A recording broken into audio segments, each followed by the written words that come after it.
can share your slides and we can start the session. Sir, you are not audible.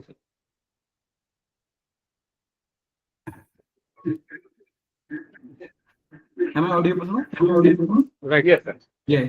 Okay. So thank you, your entire team and all the participants for taking their time. I see there is a mixture of students and professionals from various industries. So if I do some mistake, please bring it to my notice when we have interaction session. Let me try my best to do it, because compository is such an vast field. Even today, it is always reinforcing me that I am learner and I am learning every day. So, so let's start with the presentation.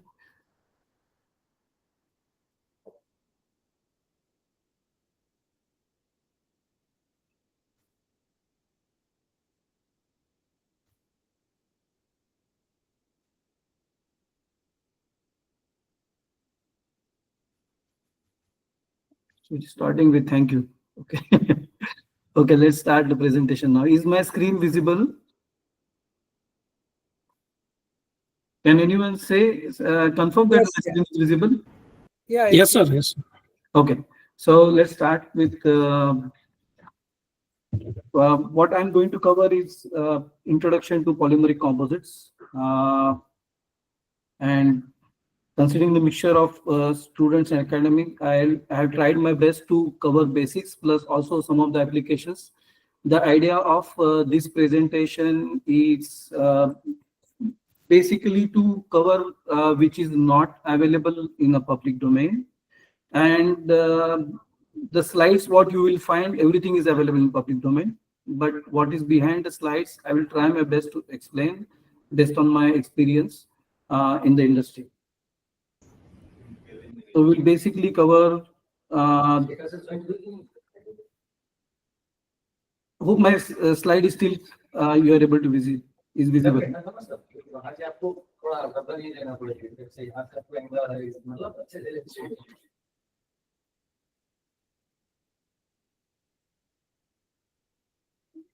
So basically, I'll cover some aspects of our company, what we are doing, what is our background. Then we'll talk about the composites, different type of reinforcements, just touch upon that. Then the different type of resins, what are the manufacturing processes. Mainly, I will try to cover thermoset resin systems and processes. Then what are the advantages, disadvantages. Then there are various words which are floating, like recycling, greenhouse gas emissions. I will just touch upon those things. Then I will show some of the applications of the products and how they are advantageous and what way they are advantageous to the conventional material. That is what I will try to cover. 3B is one of the leading glass fiber manufacturers. Sir, sorry to disturb you. Are you on first slide only? Slide is not changing. No, I'm on the third slide. So slide is still. Sir, please make it on slideshow mode if possible. One sec. On full screen, sir. On the top.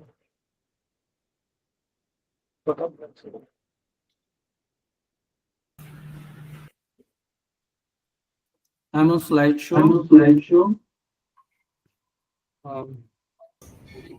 You can go on the bottom. Bottom, so there's a option. You can just click on that slideshow option. The bottom right side. I am already on the page.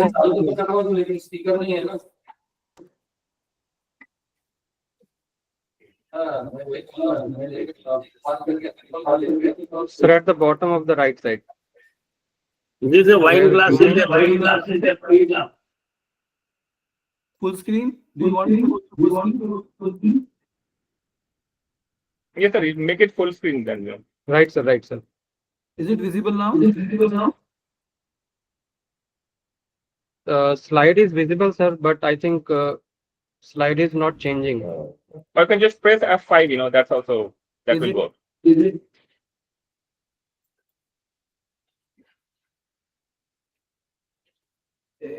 I'm on third slide. The title reads like "Read the company." Is visible now? Yeah, it's visible, sir, but just we want to go on the slideshow mode. Okay. On the right side bottom, you see there is an icon after volume, you know, there's a, just you can click on that icon, it will go on the slideshow mode. That wine If glass. not, that,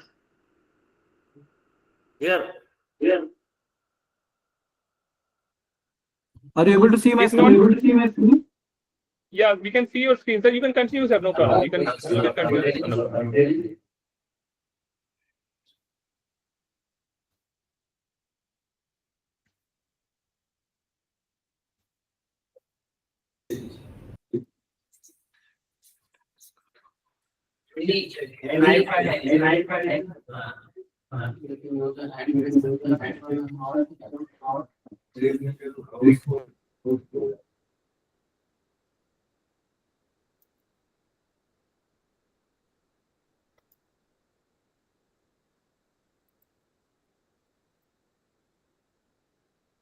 Is it okay now? Yes, sir. I'm on the third slide. Yes, yeah, yes, sir. Go ahead, sir, no problem. This is the next slide. Yeah, this is fine, sir. Yeah, this is fine. Okay, so let's start. So we are manufacturers of glass fiber there is eco. I think some of Now we are you seeing the slide 2. After 1, it straight away went to 3. Yeah. Okay. So 1. This is second. This is what I was talking about. What I'm going to cover. I will be basically covering the what we are doing. What is composites. Then mainly I will be covering on the thermoset-based glass fiber reinforced plastics, its applications, then mechanical properties. Then there are so many advantages, disadvantages, and so many words are floating around. And many times composites is seen in a negative frame. So I will just touch upon the recycling, greenhouse gas emission, and I will just cover some of the products and what are the advantages of those products or processes against conventional material. That is what I will try to cover. We are one of the leading glass fiber manufacturers. We have a manufacturing facility at Goa and 2 manufacturing units, one each in Belgium and Norway. We predominantly produce E-glass, ECR glass, and high modulus glass. We are a part of a larger group. It's an Indian multinational group called Prana. They have interest in specialty chemicals, additives for plastics, glass fiber reinforcements. Recently, Prana Group has taken over Owens Corning's glass fiber reinforcement division, and we are in the process of acquiring the company. So let's come to the topic. What is composites? Again, I'm repeating what I understand. There are students, then there are industry professionals. Some of things may be too basic for them, but what I will try to do is what is behind that basics, or what is that I will try to cover. So with the example. So with the examples, so these are some of the examples where I have tried to show some products, and one of them, that is bronze, is not a composites because it's an alloy made from copper and tin, but all other products are composites. So Sorry, sir. Sir, your slides are still, we are at slide 3. I think you have gone on the next slide, right? Yes. Your slides are not changing. We are still at the slide 3. Yeah, now it's changed. Yes. Did it change? Okay, yeah, so this is fine. I will do this mode itself. Okay, instead of going for the full screen. Okay. Or what I will do is Now you are on the next slide. Are you able to see this slide? The title is what is composite. No, sir, there is no change. Yeah, we Better are to be on non full screen mode. Okay, fair. So what is composite? So what I was trying to talk about is composite is a composition of two or different materials. If you see here, it's a section of a tire where you will see steel strip, then some kind of cords, then the rubber. So it's a composition of two or three materials where we are able to identify each material differently. Okay. Similarly, if whatever we are regularly seeing the concrete, where you can see the rebars, then the concrete, then even if we do a cut section of that, we will be able to see some stones and all those kind of things. So because it's but if you consider the bronze, which is an alloy, which is a mixture of copper and tin, you are not able to separate this, or you are not able to identify.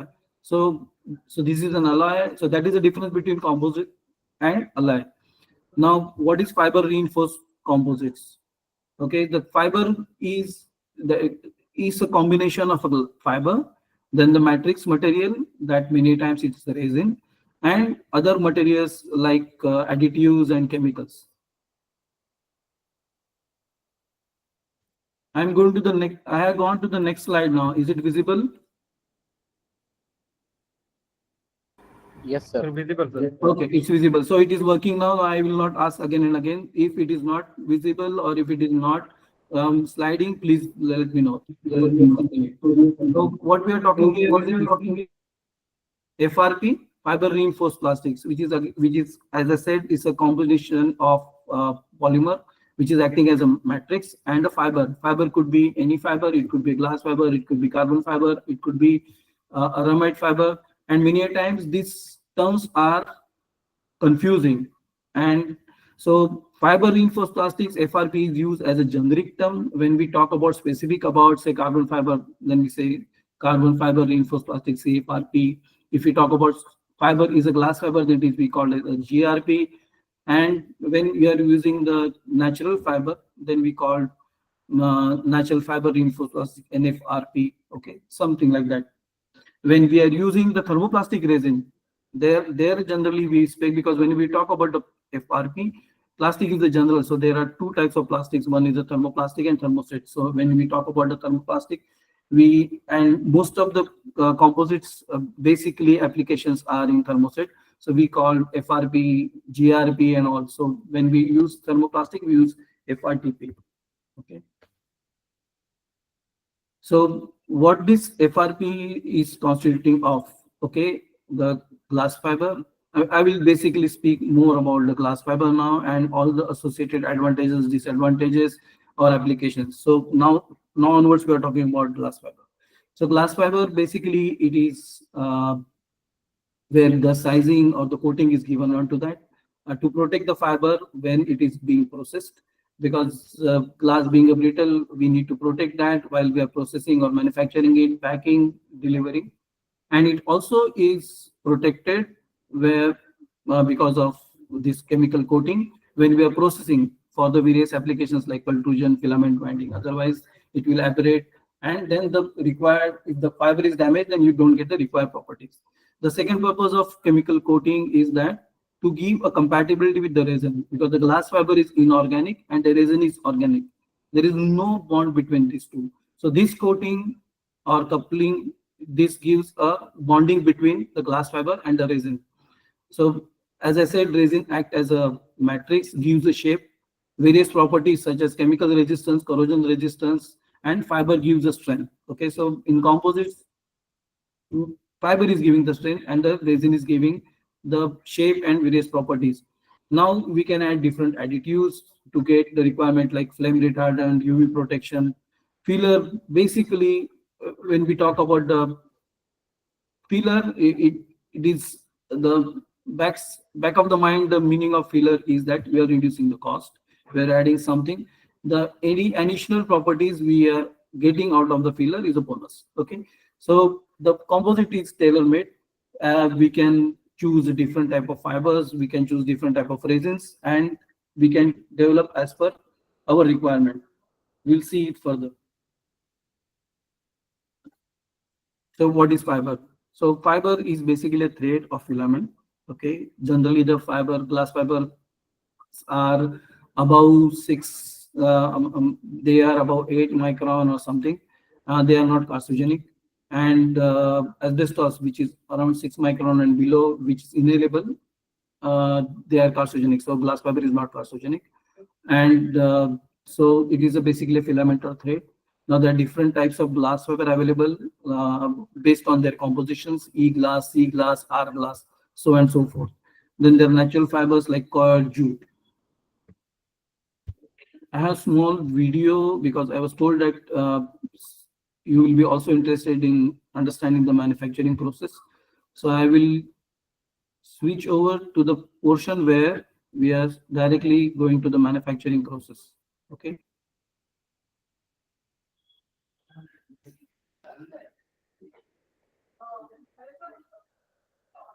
This is direct roving. Okay, we'll go further. Can you put it in full screen mode, sir? 1 sec. I'll just.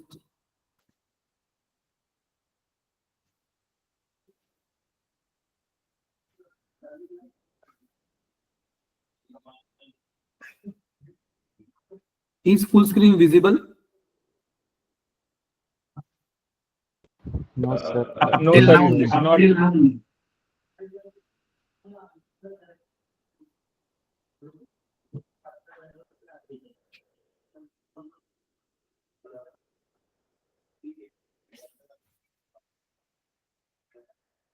Anyway, you proceed, sir.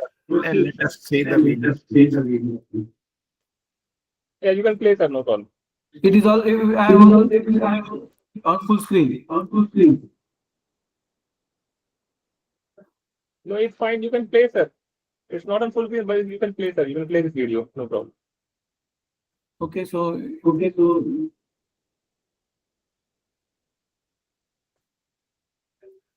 no, I will not dare to run it. Pardon me, because it's so please bear.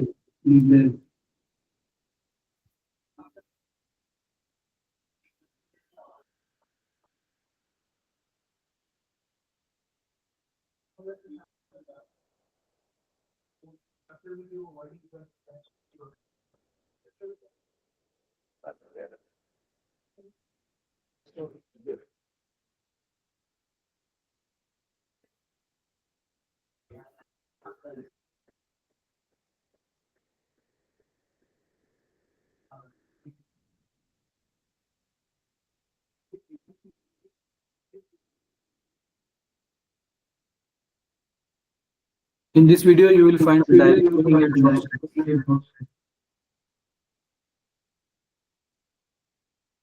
This is chop strands.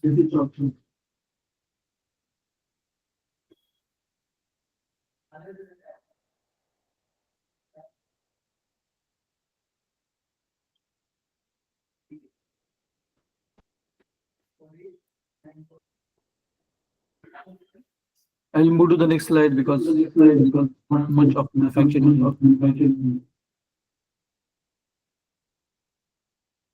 Okay, now I'll be repeating this statement again during entire presentation because there is a meaning for this. The load is transferred from one fiber to another fiber by a degree of matrix, and the matrix that's the shape.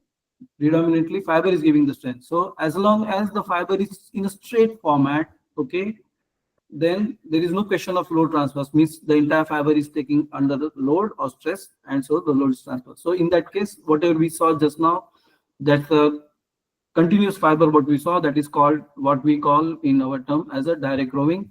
The chop one, what you saw now, is a chop strands. Okay, so in case of direct roving, it is the maximum load carrying member, and the chop strands is doesn't take the load because the load is transferred from one fiber, chop fiber, to the another fiber. So in between there is a matrix. So in that case also you need to have overlap. So there are, what we are producing is direct roving, then chop strands, continuous filament mat, chop strand mat, and choppable roving. So these are the different products what we manufacture at our end. We'll talk about the resins. Okay, resins, basically there are two types of resins. What we are generally using in the composites. One is a thermoplastic resin and another is a thermoset resin. Thermoplastic resins are basically can be used, melted, remelted, recycled, reused. Okay, but in case of thermoset resin, they are like a gum or maybe a viscous fluid, and once they are cured, they are not recyclable. Okay, the major thermoplastic resins, thermoset resins are epoxy, polyester, vinyl ester, and phenolic. Now there is a recent development. I should not say recent. A few years back, Aditya Birla, and as an Indian, all of us should be proud that they are the company who have first developed the recyclable epoxy resin. Okay, now a lot of other companies are developing. Glass fiber recycling, we are working on the recycling. Per se, glass is recyclable, but when we are drawing the glass from the furnace, you are seeing just now, it is passing through a bushing, which is made of tungsten. And when the passing through the bushing due to abrasion, some material or some metal is carried along with that, and that is one of the reasons why that it is difficult to recycle the glass. Okay, but we are working on that. There are many other companies who are working on that, and we are confident that in near future we will be able to recycle the glass. Okay, now don't get misled with this slide. Have a careful attention. If you carefully see all the tensile properties, we'll just mainly focus on the glass fiber. Yes, these carbon fiber, aramide fiber, they are for the reference. So we will talk about the glass fiber against mild steel and alloy steel. So if you see the tensile property, okay, is very higher than the mild steel or aluminum alloy. But this is to the certain extent misleading. Okay, now I will tell you why it is misleading. Is because here the properties what we have captured, they are the properties of a continuous fiber. Okay, the fiber which is used even in continuous fiber, continuous mode, you will get a highest strength in that direction, but in other direction you will not get strength. I don't, one second.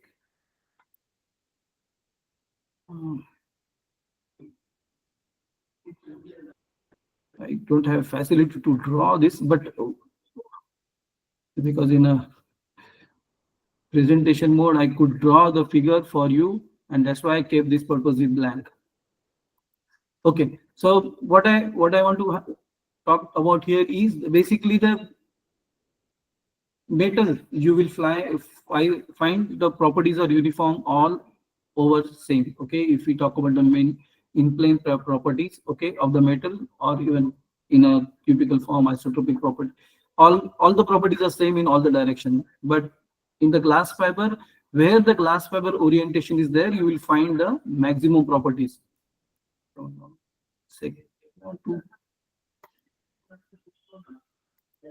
Give me a second.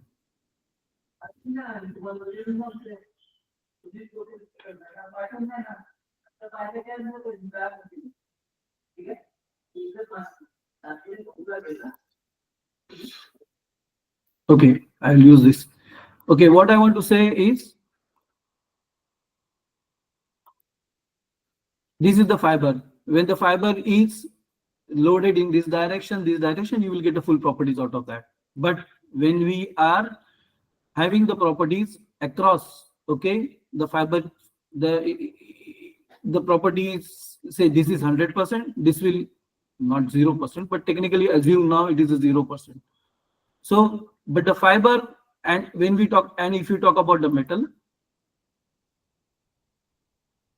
if you talk about the metal, and in that case you will get uniform properties.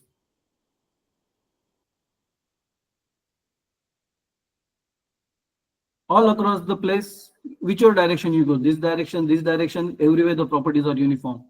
Now when we talk about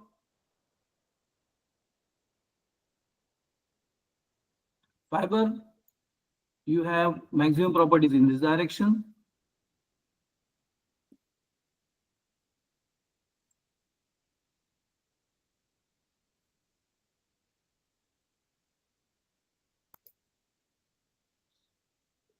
So along the fiber this direction, but we are not using every time the fiber in the same direction. So the properties what mentioned over here are along the length.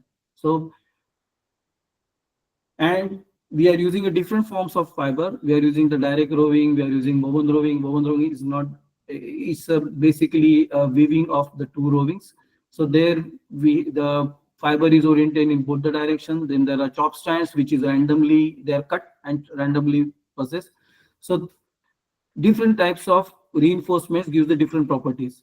Okay, now we'll talk about the processes where basically there are, again I'm repeating this, we are using I'm more focusing on thermoset processes where and not thermoplastic, because thermoset processes are much matured and we are able to use different type of reinforcements including continuous, and we are getting the good properties out of that. So they are well matured and well established process.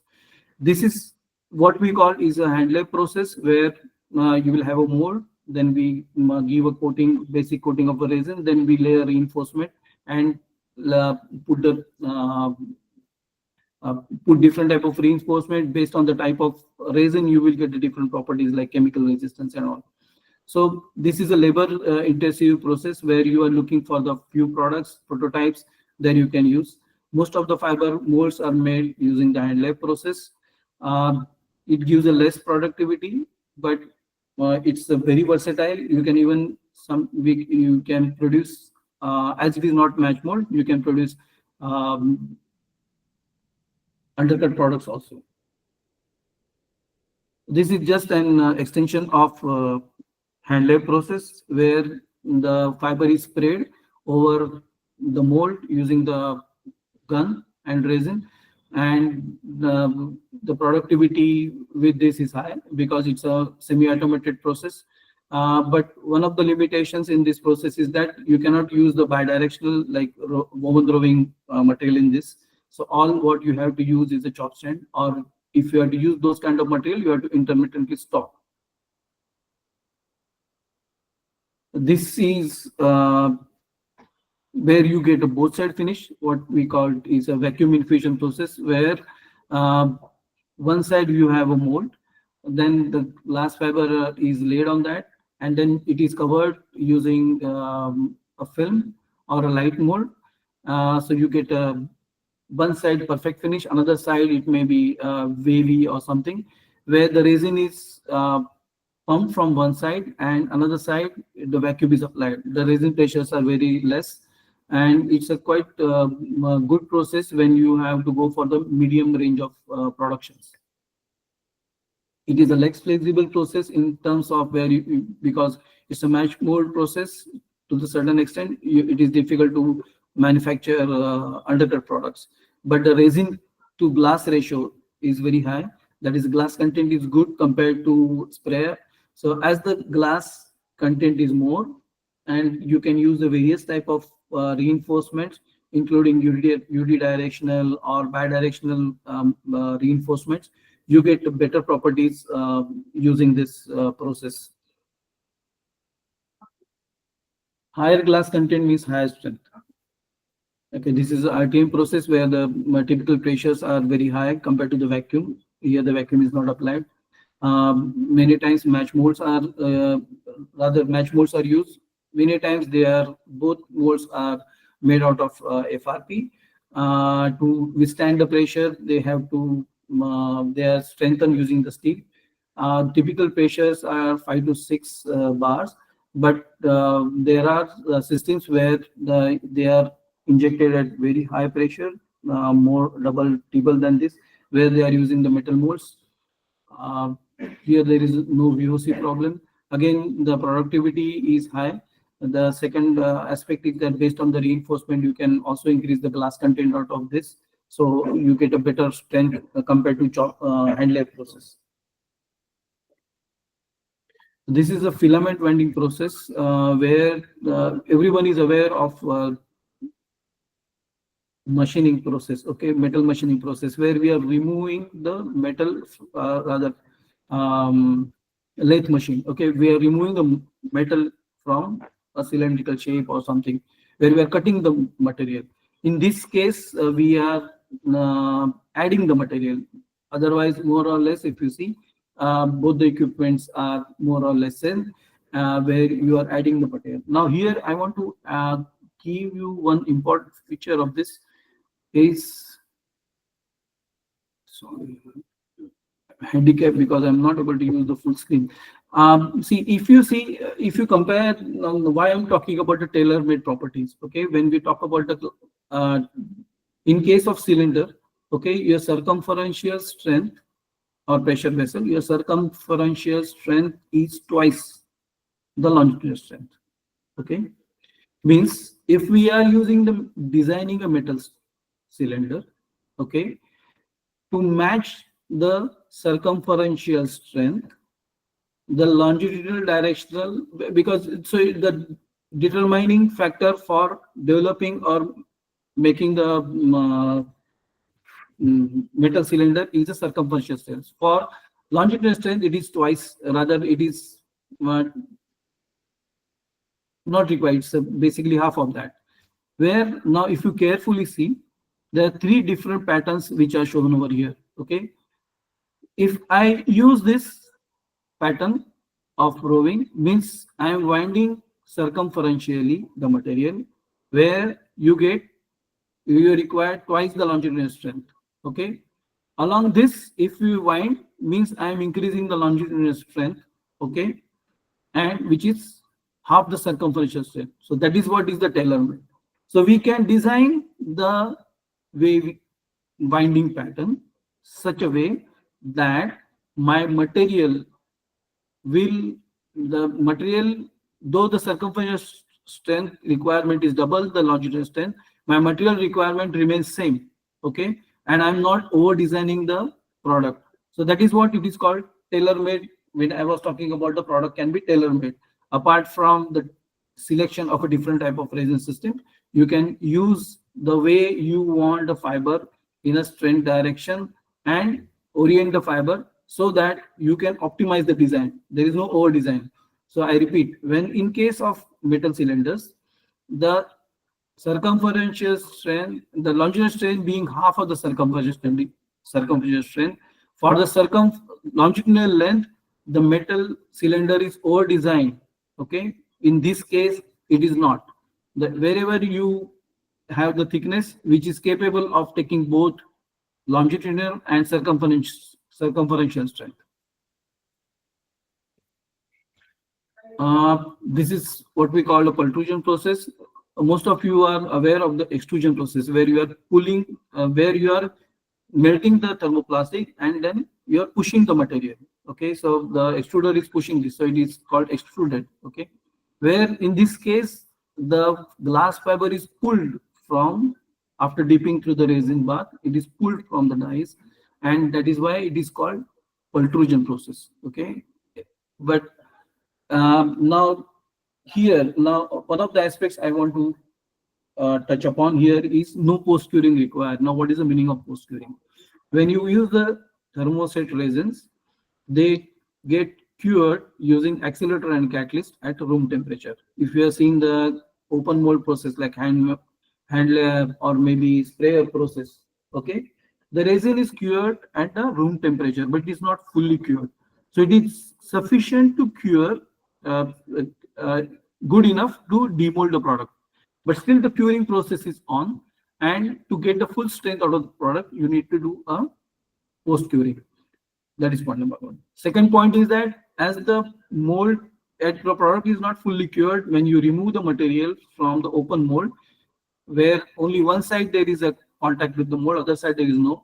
If you remove the material, then there is a possibility of distortion of a product.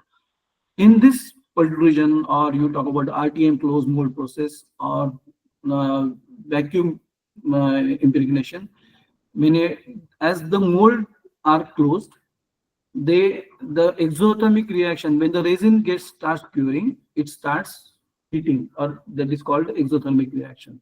So that temperature remains in this. So most of the curing happens in the mold itself.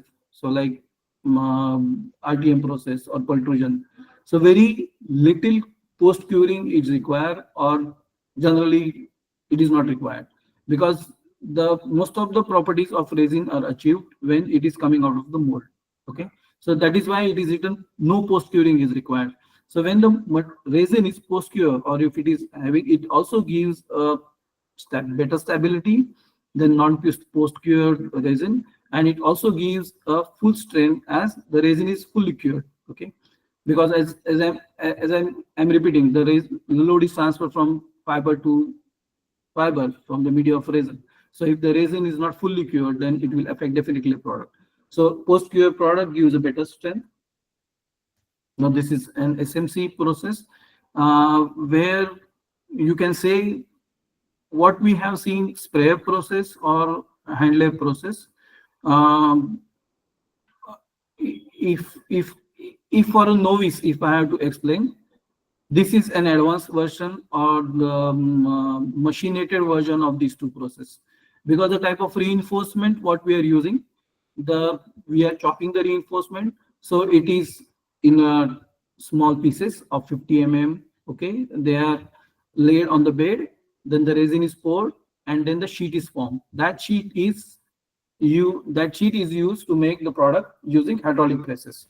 Now, how this is similar to your hand lab process, because in hand lab typically we are using the chop stand mat, which is nothing but a bonding of a small 50 mm length products. So this is you can mechanized version of this. The advantage of this is again it gives a high strength product because it is post cure.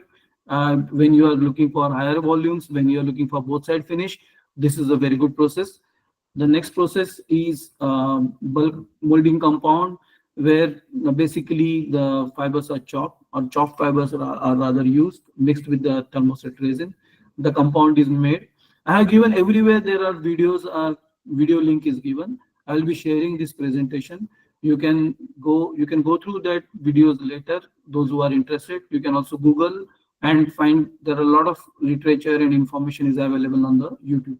So the compound is made, and then using those compounds, then again it under hydraulic press, you put like chapati ke liye aata jab banate na dough, the similar thing. So we make the dough using the chop stands and thermoset resins, and use this under presses basically to make the electrical parts where you have a lot of complexity. There you can use this process. Now, what are the advantages? Okay, high flexibility. See, you can make a tailor-made product. I purposely wrote this. It is also curse. It is, don't take this as a negative, because I want to highlight this product, and I will tell you why it is. Let's talk about the flexibility. So flexibility, what we are talking about, the tailor-made product, we can use a different type of reinforcements, different orientation of reinforcements. Then we can optimize the design. You can use a different type of additives. You can use a different type of resin systems, and to meet the end requirement, we can do this product. You can make complex shape. We can do design optimization. We can do small run to high run with a less investment. Okay, small. So that is a good thing. What we have now. I'm coming to the curves. Why I'm purposely writing this is, please make a note of this, because this being a tailor-made, most of the products when you make, it is difficult to identify what it has gone. If I change the resin, if I change the glass fiber layer, if I change the glass type of glass, everything has cost implications. And most of there are some people from the industry who are in the sales, marketing, or moving on the field, they will notice this, or they will agree with me that if someone is developing a product in composite, next door someone will come, okay, 50% mein deta hai, 75% mein deta hai, I'll give the same product. The shape may be the same, but as a specifier, as a designer, as a user, please ask what is there inside, what you have done a different to give me a product which is 50% less, 75% less than the person which I am already giving. Okay, by just changing the resin. I'll just give an example. If today's prices, I don't know, but polyester resin, it is costing maybe around 150 rupees. If we shift to and if you are using vinyl ester resin, it is 300 plus. So it just double the cost. Okay, within polyester resin there are different grades again. Okay, so please try to understand what is going inside when you are buying or you are specifying or you are designing the product. Okay, now, okay, corrosion, rot, insect resistance. Okay, I will just not read the points because it is already, you must have read this. So what we'll talk about next slides is a low carbon footprint, one of the slides. And as I told you, UV resistance, fire retardants we can achieve by using the different type of additives. Disadvantage. Okay, so everything has an advantage and disadvantage. Now, how you look at it. Okay. Now, for example, it is non-recyclable. Okay, when we say it's a non-recyclable, yes, people are working on that. Epoxy resin, adjustable as alternative to the product. We are working on the glass fiber reinforcement, but still on the larger scale, it is non-recyclable. I will cover more on non-recyclable in my next slide, but not so. But it is advantageous at some places. Like I'm coming from Mumbai, so wherever when we talk about the manhole covers, most of the manhole covers are basically made out of this because they are non-recyclable, so they are theft proof. Otherwise, what you will find, if it is a cast iron manhole is there, रात में उठा लिया उसको एक peg मार लिया, and then next day you will find someone is in the gutter. Okay, so theft proof is advantageous in such kind of applications where we are talking basically of the public utility where there is chances of theft. So this is non-advantage, has disadvantage has turned out to be an advantage in this particular case. Okay, it's a brittle. Now don't consider it's from the impact point of view when we are generally talking about, because the resin has a tendency to chip off. Okay, so if it is not properly designed, if it is not done, it is slightly, you may find the crack on that. Then the not applicable for high temperature applications. So the basically temperature resistance is given by resin. There are a lot of developments are happening in resin system. As I said, I am everyday learning.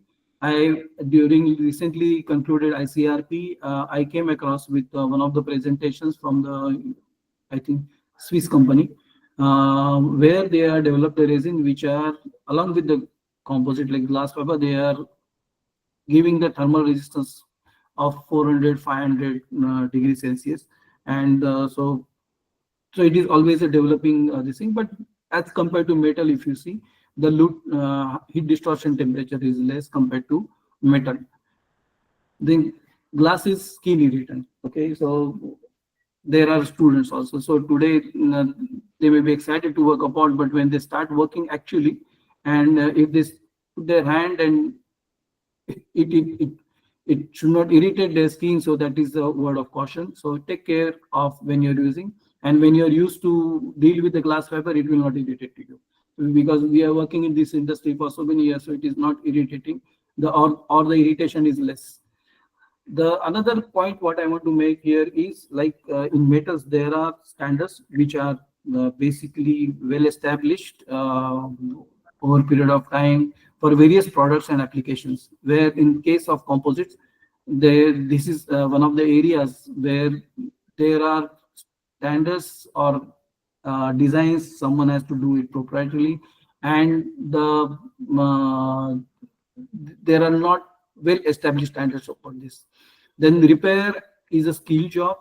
Is everyone cannot go like if my bumper is damaged, for car bumper is for example damaged, I go to the next shop, he will do the drilling, welding and everything, he can fit it.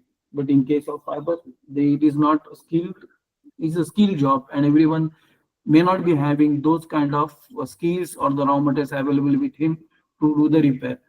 Okay, I just touched upon the asbestos aspect of this. It's not carcinogenic because many people are having the apprehension that the glass fiber is carcinogenic, but it is not carcinogenic. But asbestos is banned all over the world. And when I will come up one of the applications, I will tell you asbestos has replaced glass fiber has replaced asbestos. I will just touch upon the recycle aspect of this. We talk about recycle, and but the question is, are we really recycling the products? To my knowledge, or if you go into the even public domain, you'll find so much plastic scrap is there, it is not being recycled and everything.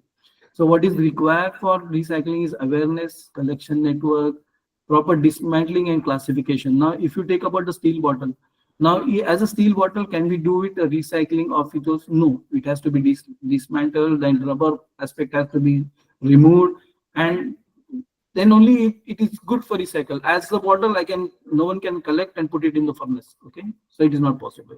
Okay, even in talk about the plastic bottles, again the plastic bottles or plastic material different for making different products. Different types of plastic is also used. Many times same plastic is not used. Then the glass bottle, sometimes the carrying cost of the glass from a place where it is disposed or the thrown to the place where it has to go for the remelting is so high that it is not affordable. So sometimes the glass fiber is also, glass bottles are not disposable. Now, most of us are, whatever stainless steel what we are using is, for your information, it is SS200. This is a specific grade developed by Indian companies, which can give a required chemical resistance. हल्दी के लिए या जो भी मसाला हम लोग use कर रहे हैं ना, whatever masalas we are using, it is giving good chemical resistance for that. But in industry like 304, 316, this type of steel, they are not to that level. So check on your own if you want. This is not recyclable. But if you go and say घर में जो बर्तन है वो किसी को दिया, कबाड़ वाले को, या even जो stainless steel के store है, if the aluminium tawa, if we have to resell or this thing, that store person will take and say, okay, इसका मैं 50 रुपए दूंगा or whatever it may be.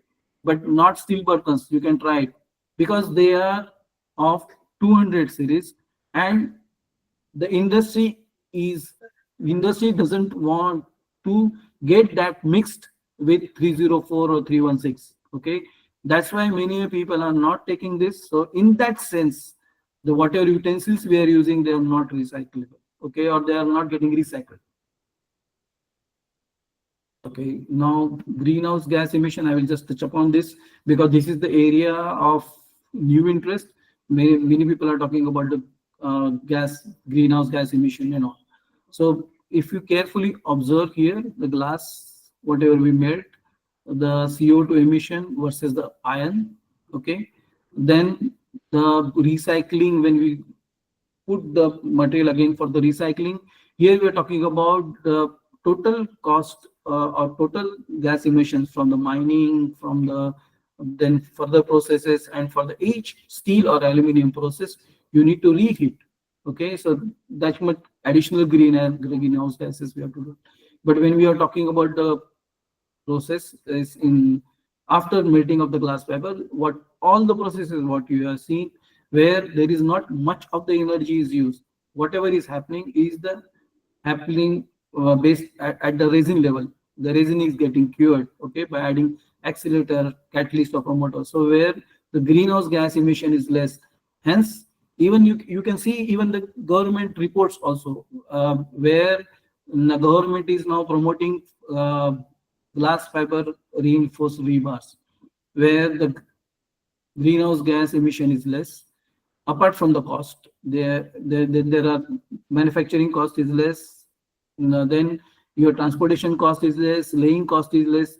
These are the costs. But every aspect of the business, or every aspect from mining to putting that into the application, there is some kind of energy is used, and that energy is calculated in terms of greenhouse gas emission, where you find the composites where the greenhouse gas emission is less compared to metal. Okay, now I'll talk about the different applications.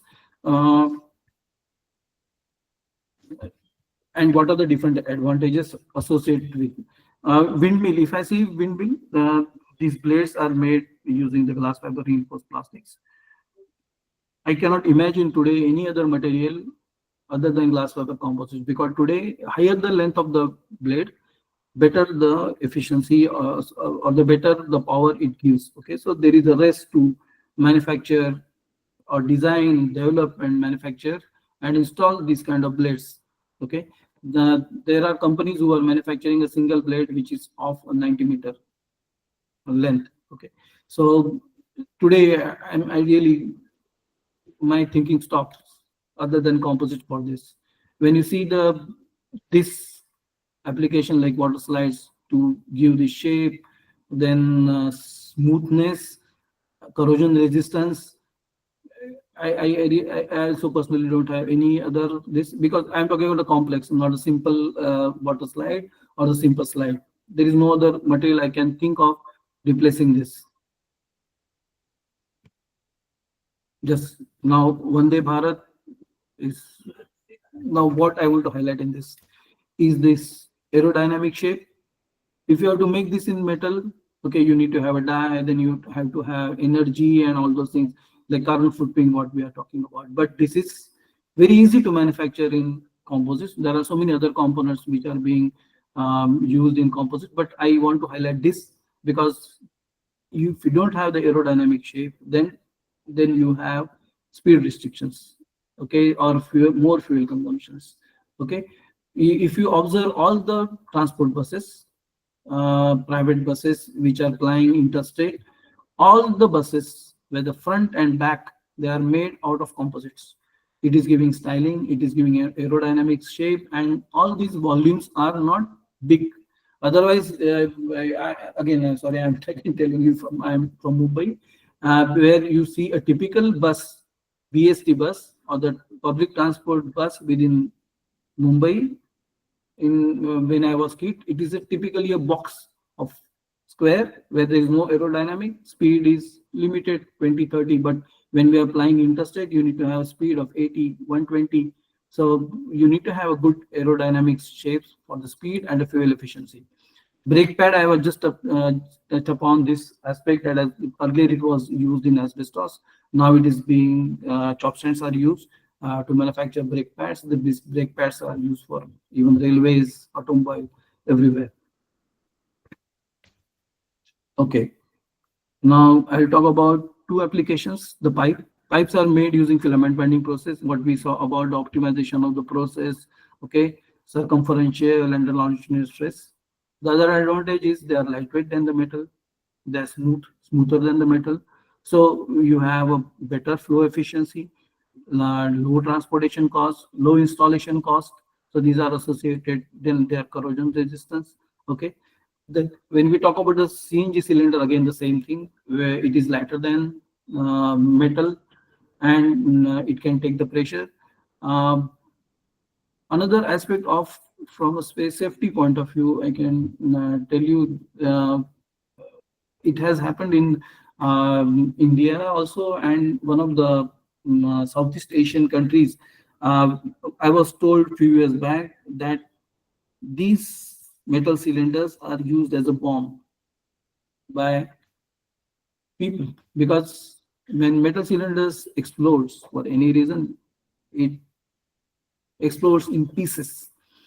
In case of composite cylinder, it doesn't break in pieces, so it doesn't fly as a missile. Okay, it gets break as the weakest portion, and just the pressure gets released from that angle, so there is no burst out of it. Now, even there are tests as part of the test. It has to also undergo a fire test, and under fire, the cylinder should not give away in case of composites. So all these tests it is passing. And CNG cylinders we are supplying to one of the companies in Norway, where they are manufacturing caskets using this. There are a few companies in India who are not supplying into the automotive application, but as a casket, they are manufacturing composite cylinders, but they are not using the glass fiber, they are using the carbon fiber. Okay, electrical box where basically SMC process is used, what we are talking about. The advantage compared to other this thing is corrosion resistance. Then you can put inserts. Then it also takes because basically it's outside application, so it's weathering it takes care of. Then it is having insulation properties. Same with the window sections. These are some of the products, panel tanks, basically made out of SMC process. This is an assembly of different panels, what we must have seen along the railway line. Either you see metal tanks or the FRP tanks, where all the different panels are basically assembled. Their corrosion resistance, weatherproof. Another aspect of this is these tanks are mounted on a higher, maybe a 30 foot, 50 foot, 60 feet, okay, height. So because to get that require water pressure.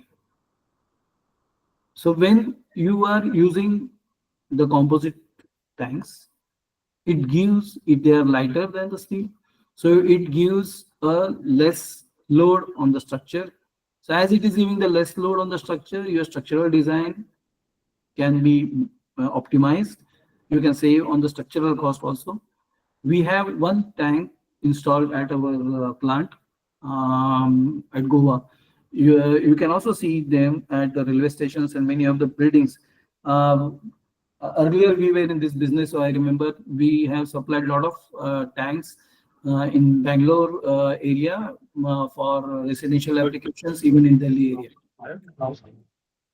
Sir, I'm sorry, you sir, tell me what is the time for that, so that I will push. I will take another 5 minutes. Okay with you? Okay, sir. Okay, sir. Please. Okay, then I will directly go to the. This is the rebar application. I'll just go to the recap. We'll just summarize what we have discussed. Is composite is a composition of two or more materials. GRP, that is in GRP glass fiber acts as a reinforcement. Resin acts as a matrix and gives the shape to the product. We can add different additives and to make it UV or chemical resistance. Load is transferred from one fiber to another fiber via resin. Hence, continuous fiber imparts higher strength, okay, than the chop strands or the chop strand mat or the composites do not have uniform properties all over like metal. Okay, so load bearing capabilities highest along the fiber length. So you can also make the tailor-made properties where the higher load is required. You orient fibers in that direction. Thermoset processes are more developed, and that's why you will find most of the applications in thermoset applications, even in India, where we are talking about almost it is a market of around 300,000 metric ton of, as far as we talk about the reinforcement market, where almost 50,000 metric ton market is for thermoplastic, and the rest of the 250,000 metric ton market is for the thermoset resin. It could be much more, but I'm talking about the reinforcement what we are developing and using it. Use composite judiciously where one can derive really and overall advantages of this. To me personally, कोई उससे मूर्ति बना रहा है, कोई मंदिर बना रहा है, I personally don't feel comfortable in this because it is not a right use of the composite. It's a technical product, and it should be used where it is to be properly used to its full potential. Again, I'm repeating, composite tailor-made product do not save the cost. Because why I'm repeating again, because this industry is for many places people come across, and cost saving at the cost of quality is not acceptable. So use this rather features as a tool for best using out of this. Okay, so thank you. I will forward this presentation to Dr. Nandan, and then probably those who are interested, they can take the. Yes, I'll forward it to all participants, sir. Yeah. Okay, thank you, sir. Sorry. Thank you. Thank you so much. Yeah. It was really wonderful. We will check questions at the end of all three sessions, because even I have to ask many questions, sir. So our next speaker is Mr. Suresh Bhat. I would like to invite him. A brief introduction about Mr. Bhat. He has got very good industry experience. I keep learning from him. and a strong presence in the field of advanced glass fiber solution. He is the senior sales manager at VALMIERA Glass, where he plays a key role in driving technical sales and customer engagement across various markets. Based in Bangalore, he oversees the Southeast Asia region, bringing with him a rich understanding of market dynamics and material applications. In today's session, he'll be presenting on glass fiber properties and applications. Over to you, Suresh sir. Thank you so much once again. Yeah, good afternoon, ladies and gentlemen. I hope I am audible. I'm also visible, I suppose. And let me straight away jump into the topic. I am going to use the VALMIERA presentation to talk more about the end-use applications of glass and what is glass, the glass yarn especially, and that will be my forte. And talking about myself, I am with VALMIERA Glass for the last 30 or even longer period of time. Go back to the presentation, please. Yeah, the first slide is okay. VALMIERA recently, till about 3 or 4 years ago, it was part of the PD group, and PD has a presence in India. And PD, there's a company, Arvind PD Composites, and I was heading this for quite a while. And then I was also handling the rail division at Arvind. And I think many of you also know me from Martech, where I'm also a director in Bangalore. So this is about me. Now going to VALMIERA Glass, the second slide, please. Yeah, this is the VALMIERA, the main factory in Latvia. The factory is based out of Latvia, and it is in a city called VALMIERA. This has more than 1,000 employees. The beauty of this plant is there are 4 glass furnaces of different types, each one producing HR glass, high silica glass, E-glass, and the end-use application. There are more than about 400 looms here, weaving mesh fabrics, aerospace fabrics, and a lot more things. I'll guide you, or I'll travel through all this, like the different things that we do here. And also I'll stick to the core of introducing glass fiber more and more. The next slide. This is the second facility that we have. This is in UK, called a place called Dorset or Sherborne, which is 2 hours southwest of London. Here it is only a weaving hub. It is a very picturesque place with 7 golf courses around this plant and city. And there are many looms here, again around 200 of it, most of it running on its own automatic. And we weave a lot of fabrics for the aerospace industry. I will again go back to this when we come back. Go to the next slide. Yeah, now introducing some of the products from glass fiber.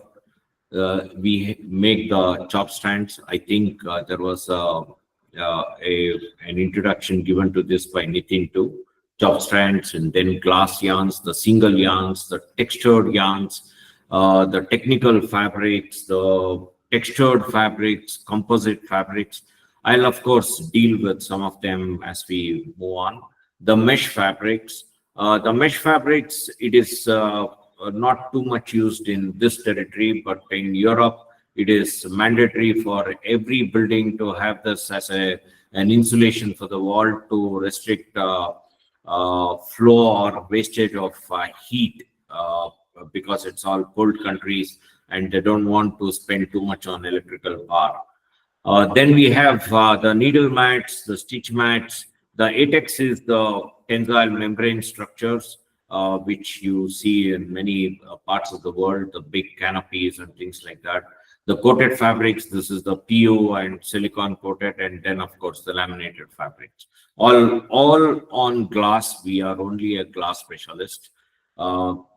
There are four furnaces, as I have already explained, and we have a total capacity of 140,000 tons per year, all put together. We have a weaving capacity of 170 million meters per year, and many products. The next slide. The raw materials, like some of our products, like the glass yarn, it goes as a raw material into the production of many secondary products, like the fabrics, like the laminates, like so many other things. The thermal insulation here, this is a very interesting thing for everyone. We have one furnace exclusively producing high silica fiber and glass, and this high silica, it can take temperature resistance up to 1,000+ degrees centigrade, and we have a very good way of producing this, and we are one of the largest, or probably we are the largest high silica fabric producer in the world. I'll touch upon this later on. Then the aviation and space. Some more is there to finish? Yeah. Okay. Once we reach home. Okay. Yeah. I was telling you that the UK facility, we produce a lot of fabrics for the aerospace industry. Now, this plant process and the products are all aerospace qualified and certified according to the AS 9100. We are a very big supplier to the Airbus and the Boeing companies. Many of our fabrics are used for many applications within any aircraft produced by them. In fact, now in India, the first steps have started. Airbus is planning an industry in Bangalore to produce the doors. This is a JV with Dynamatic Technologies, and then we have Tata's having a JV with Airbus for manufacture of C295 aircraft in Vadodara. Then they are also toying about producing the wing components for A320 aircraft, and all of these, they find a lot of applications from a glass fabric. It is all glass fabric based components, and so this is one of the key areas where glass fiber is used in abundance. Smoke and fire curtain, like I will start with an example. If you have visited Yashobhoomi, the exhibition center in New Delhi, or Walmart in Kadapa, Guntur, or Vijayawada, you will find a lot of fire curtains hanging around. Like it is all embedded. You cannot see them as it is, but in case of fire, the whole thing, it drops down and barricading spaces. And this is generally built from a glass fabric with stainless steel wire embedded. The glass fiber itself is produced, or it is twisted along with a metal wire, and then this entire thing is used in weaving a fabric, and then it is coated with silicone or many other PU, or there are so many other chemicals with additives, and then it becomes a fire curtain. Then we also have smoke curtains, and again, the reason why I'm saying all this, everything is based out of fiberglass only. Automotive industries, any vehicle, you will see a lot of whether it is a two-wheeler or a four-wheeler, you will see the exhaust, especially the exhaust system having fiberglass insulation, and the high-end vehicles, or even the automobiles, the cars, the roofing having fiberglass, the dashboards using a lot of fiberglass within for so many purposes. The architecture and building industry, I was telling you that fiberglass is used in making the silicon coated glass for the membrane structure, the tensile membrane structure. There are many structures, including the shuttle court at the Rashtrapati Bhavan, the President's Chamber, which is using the fabric from VALMIERA, and this is again a fiberglass product. The advantage of fiberglass over a PVC-based fabrics that you abundantly see. The PVC is used because it's a very cheap material, but PVC is not fire retardant. Whereas fiberglass and the silicon coating and a lot of additives that we use, it makes it 100% fire retardant. And the best part is it also can be colored to anyone's taste or the architecture's needs. And then it is translucent, like you can see through the color, you can have a very good visual appearance. So this is an additional advantage of fiberglass based architectural membranes. The next slide, please. This slide, I will not dwell too much, except that making a point that fiberglass is made from Mother Earth.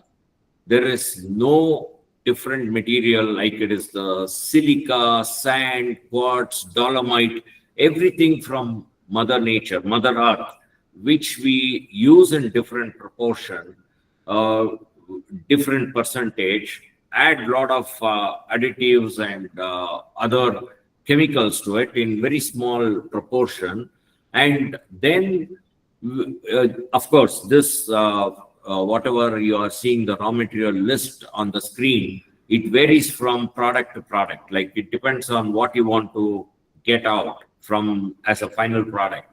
There is a batching, that is first you mix all of them in a silos. Once the batching is done, you push it through the melting zone. The melting happens at 1600, 1700 or 1800 degrees, depending on what kind of glass that you are producing. Then you are drying it. Glass is nothing but a kind of an extrusion process. You draw the fiber through a bushing, and these bushings are very, very expensive, and then you get the fiber in different forms. These are the platinum bushings, very, very, very expensive, and you are making very small holes in that, and you draw the glass fiber through it. And then, of course, you add the sizing or the binder to it, which is the finishing operation. Then you dry it and pack it, and then it goes through the next processes. The next slide, please. As I told you, I'm again going back using VALMIERA as a reference to explain the different kinds of glass. The main glass variety is the E-glass, and E-glass is alkali-free calcium, aluminum, boron, silicate. This is the technical terminology used. We have two furnaces producing the E-glass, and then we also have the K-glass, which is the high silica glass. Then the latest one, the HR glass. I will dwell on this because it's a very interesting new patented material, a brand new glass fiber, which I'm sure you will all be interested in knowing more. The next slide. Yeah, the E-glass. This is the E is for electrical or electronics. This is the main fiber which is used to make, I think in India, everyone knows about glass fabric by name 7628. The 7 mil glass, which is used in abundance. Everyone in the fiberglass industry are making a laminate, or this is the main medium in printed circuit board. A 1.6 mm printed circuit board has got 8 layers of glass fabric 7628 in it. And this 7628 is produced from the E-glass. So this is how the relevance. And then you have the unclad laminates, the thick 1 inch, 2 inch, 3 inch boards, which you see in front of electrical cabinets, large transformers, and it is a brownish top. This has got many layers of glass in it, because you need to insulate this board. You should not have a shock, or there should be no seepage of the electrical power. So you are using the E-glass. Now, I was telling you, especially the VALMIERA UK plant, it is a plant process and product qualified Airbus. As a customer, we produce many fabrics. I think some of the fabrics like the style 120 and 7781, which is very common and known to most of the fiberglass industry professionals and specialists. These are some of the very important and the common fabric that we produce. These 7781, especially, it is made from a 6 micron yarn, and this fiber also is coming from our own furnaces. I told you how we produce, how any fiber is produced, and so we transfer the yarn bobbins from Latvia to UK, where this is woven into a fabric, given the required sizing, the epoxy sizing, or any other sizing to the customer's requirement or the end application requirement, and then it is used for whatever the end uses. Internally, we use a lot of this E-glass fabric to produce our own mesh fabrics. The next slide. Now comes the best high silica fabric. As I said, we are the largest producer of high silica fabric in the world. This fabric or the fiber is produced by us at VALMIERA in Latvia. There is one very big furnace producing this day in, day out. We draw the fiber, then we make the fabric out of it, and then we leach it. Now, what exactly is the leaching, or what is the speciality of our fiber? The next slide we will explain. Before that, I'll also tell you that this high silica is available in different forms, like just the fiber, the chopped fiber, or just the yarn, the needle mat, or in any which form that is required by the industry. Now, the speciality of our fabric, the high silica fabric, is that it has 96.5% silica, which is from a which is derived from a silica-rich fiber, which has got 75 and 83% of silica in it. Now, after we weave the fabric, this fabric is then leached using sulfuric acid, which is a very soft acid, and then we get a beautiful fluffy fabric, and that becomes the end-use material. Sometimes we also add a vermiculite coating, which is a very common terminology. You would have heard of it, high silica with the vermiculite coating. We use the vermiculite coating to prevent distortions and also add an extra 100 degrees of temperature resistance to the fabric. Now, what happens to the other fibers that is available? There is a leaching company in India too. There is Fothergill, Nitco. There are a lot of Chinese. These fabrics, they use the base fiber or the fabric that they use has got lesser amount of or percentage of silica. So you cannot get the same kind of a high, very rich silica fabric. In our case, it is 96.5% silica content in the final product, plus a 3.5% of aluminum. So this will make the fabric very soft. It also adds value. It adds to the temperature resistance, and it makes the end application a very sure thing to happen. Now, all the other high silica applications in the world, or the producers, they are using a very a tough acid like hydrochloric acid. Now, hydrochloric acid, it's not soft. It's a very strong acid. So going to the next slide, you will see what happens to the fiber. In our case, the left side, the VALMIERA one, because it is a very soft acid, the structure of the fiber is left intact. It is just the surface which is just ironed out. The same thing, a very strong acid like the hydrochloric acid, acting on the glass fiber, it will sort of distort the surface. It makes the fabric porous. And this is why we are the largest, and probably why our fabric is used the most for most of the applications in India, West, globally. The best applications in the world uses the best fabric, and that comes from us. I would really like to have questions to answer anything at a later stage after I finish. Let's go to the next one, please. Yeah, again, the strength. You will see that the strength of our high silica fabric is pretty high compared to whatever the red one is any other fabric.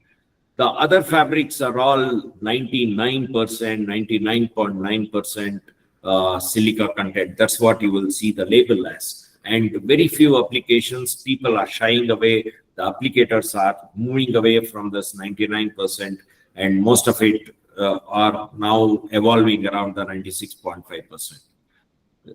Go to the next one.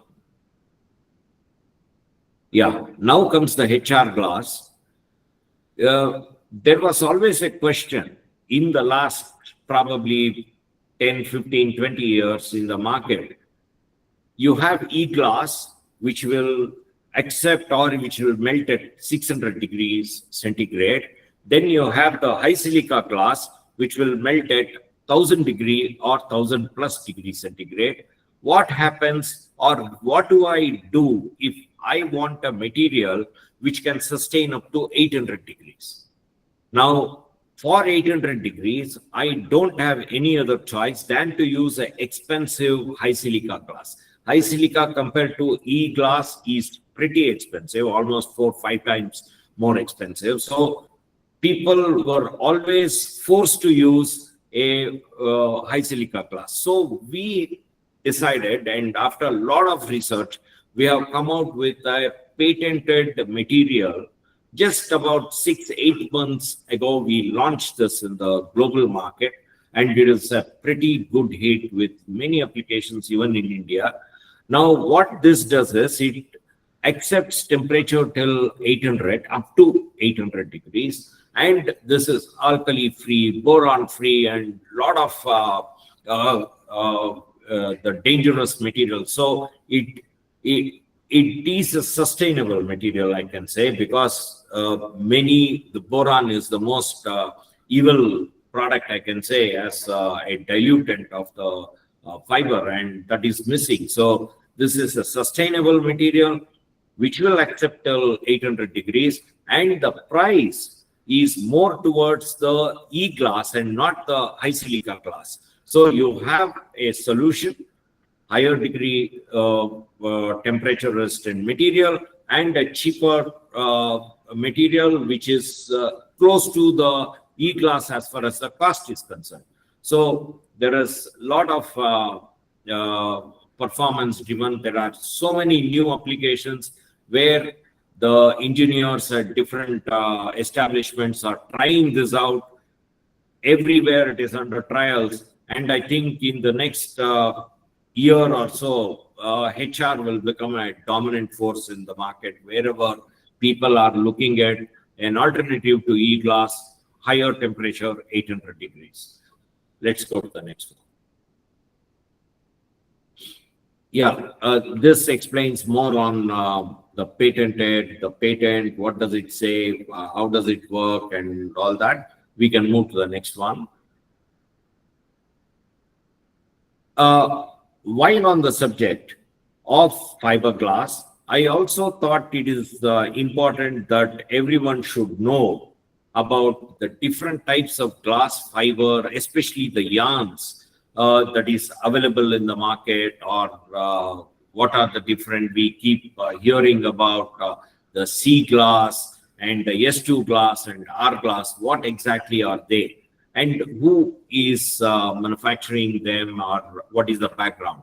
A glass. Now, most of these glass fibers are not available easily. The A glass, the AR glass, the D glass, or the R glass, because they were all invented or developed with the particular end use, but then the applications were limited. So the producers started withdrawing, or only very small furnaces, maybe 500 tons per annum kind of a thing. It is produced for only a particular end use and not a general purpose thing. Like I'll go through the list. Like A glass is the alkali glass used for wherever you need electrical resistivity is not needed. Then AR glass is where electrical resistance is needed, and then it does not matter whether it is there or not, and it is used to mix with the Portland cement. The C glass, even now in India, we use this. China is the only country producing them because production it is not the best environmental solution. Europe and US, they don't produce C glass at all because it is banned there. Only China, and there are a lot of end-use applications in India. E glass is a low dielectric constant glass. Very just one company in US is still producing, but I don't know whether it is on now or the furnace is off. ECR, yes, all the furnaces in India, whether it is the 3B or the OCB, the output is only ECR glass. E glass is not made in India. E-glass is made in VALMIERA, of course, but you know, in a furnace, it is important to know that once you build a furnace, you have to have the refractories, you have the raw materials, everything. You are designing the entire furnace to produce a particular glass only. What I mean is, if you are designing a furnace to produce ECR glass, it is not possible for you to produce E-glass there, and vice versa. And in OCB in Mumbai, they also produce the H class, not the yarn, but it's the Roving. Now, this has got a higher melting temperature. There are some special chemicals added to the basic raw materials, which makes it more tensile. It gives more tensile strength to the fiber. But you have to also know that once you start producing H class, or you design the furnace for producing H class, you cannot change. You can change from H glass to a ECR glass, but once you change to ECR glass, you cannot go back to H glass. So this is one of the constraints, and this goes with all the furnaces of any type across the globe. R glass, we keep hearing once in a while, these are used more for some defense applications, particular defense application, particular type of weaponry, and OCB used to produce this in one of their plants, and now I'm not too sure if it is still produced. US Army was the major end user, and also, even if it is produced today, getting the tar glass across to any other country is not easy because there are a lot of end-use license requirements. S2, this is a very interesting thing.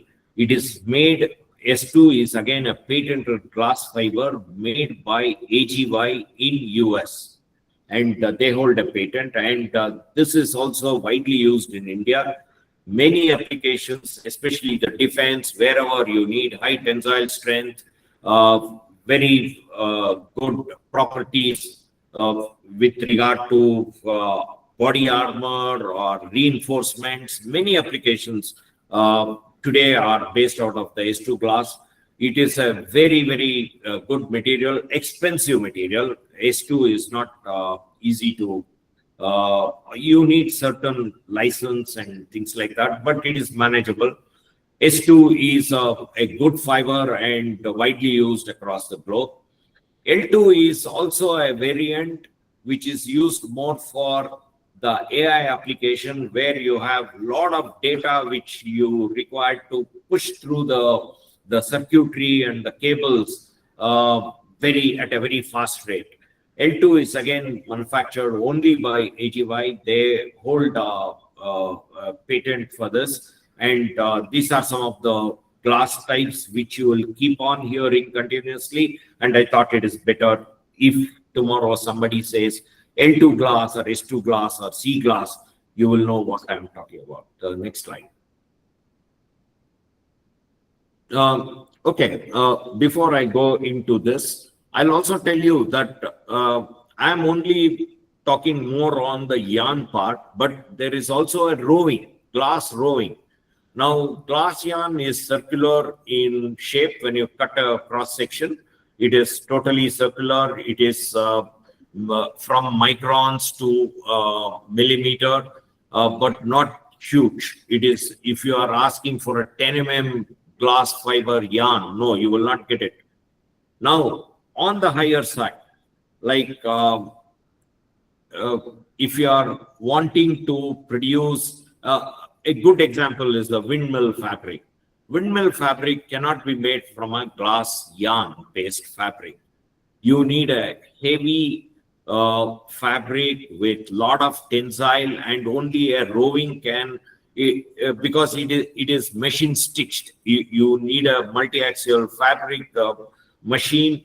You stitch the many layers, and the rovings are trapezoidal in shape. When you cut across with a cross section, you will see it as a rectangle, but both the edges are sloped. So you would have heard a 300 text, 600 text, 1200 text, 2400 text. These are all the rovings, not yarn. Yarn is always a 68 text, 34 text, 136 text. You know, it is small. Like the 7628 fabric is produced from a EC 968 -- now with the epoxy sizing and all that. Now EC 968, I'll just tell you what it means. E is the electronic or the electrical, C is continuous, 9 is the 9 micron, which is the designation, like how thick or the diameter of the individual filament inside the yarn that is used to make. And then 68 is the text. Now a 68 text fiber, for example, it has got approximately 400 filaments of 9 microns. So when you are seeing one glass yarn, holding it in your hand, there are 400 in a 68 text. And then of course you have into 2 or into 3, where it is, which means it is applied or something else. So that is how the designation is given for the yarn. In roving, there is nothing like micron. Of course, there is a micron. The filaments are there. 1200 texts roving will have 1200 filaments of maybe a 9 micron or a 14 micron or a 7 micron. And then there is an array of it. Each manufacturer, they have their own ways of making it. And so that is how the designation goes. And the yarn, of course, it is the lighter one. You will find the glass yarn from a 24 GSM fabric or a 20 gram per square meter fabric up to maybe 600, 700 GSM. The 700, 800 GSM are really mota fabrics and not many applications. The bulk of the yarn-based fabrics are all in 20 grams to probably 400, 450 grams. And the roving-based fabrics start from about 300 grams and end up even 2,000 grams, 2,500 grams, because you can really have a very jadu wala fabric for, if you are making a ship and you need to make the hull of it. So you need a jadu wala fabric, and then you need a roving based fabric only. Then of course the yarn also has different finishes, different sizings on it. The B3 4J is a start base sizing, which Valmiera has designated. The 302P and the very new one is 333P. These are epoxy based thing. Now, what exactly are the sizing? I think it is important for me to touch base on this. See, glass fiber by itself, it is a very neutral material.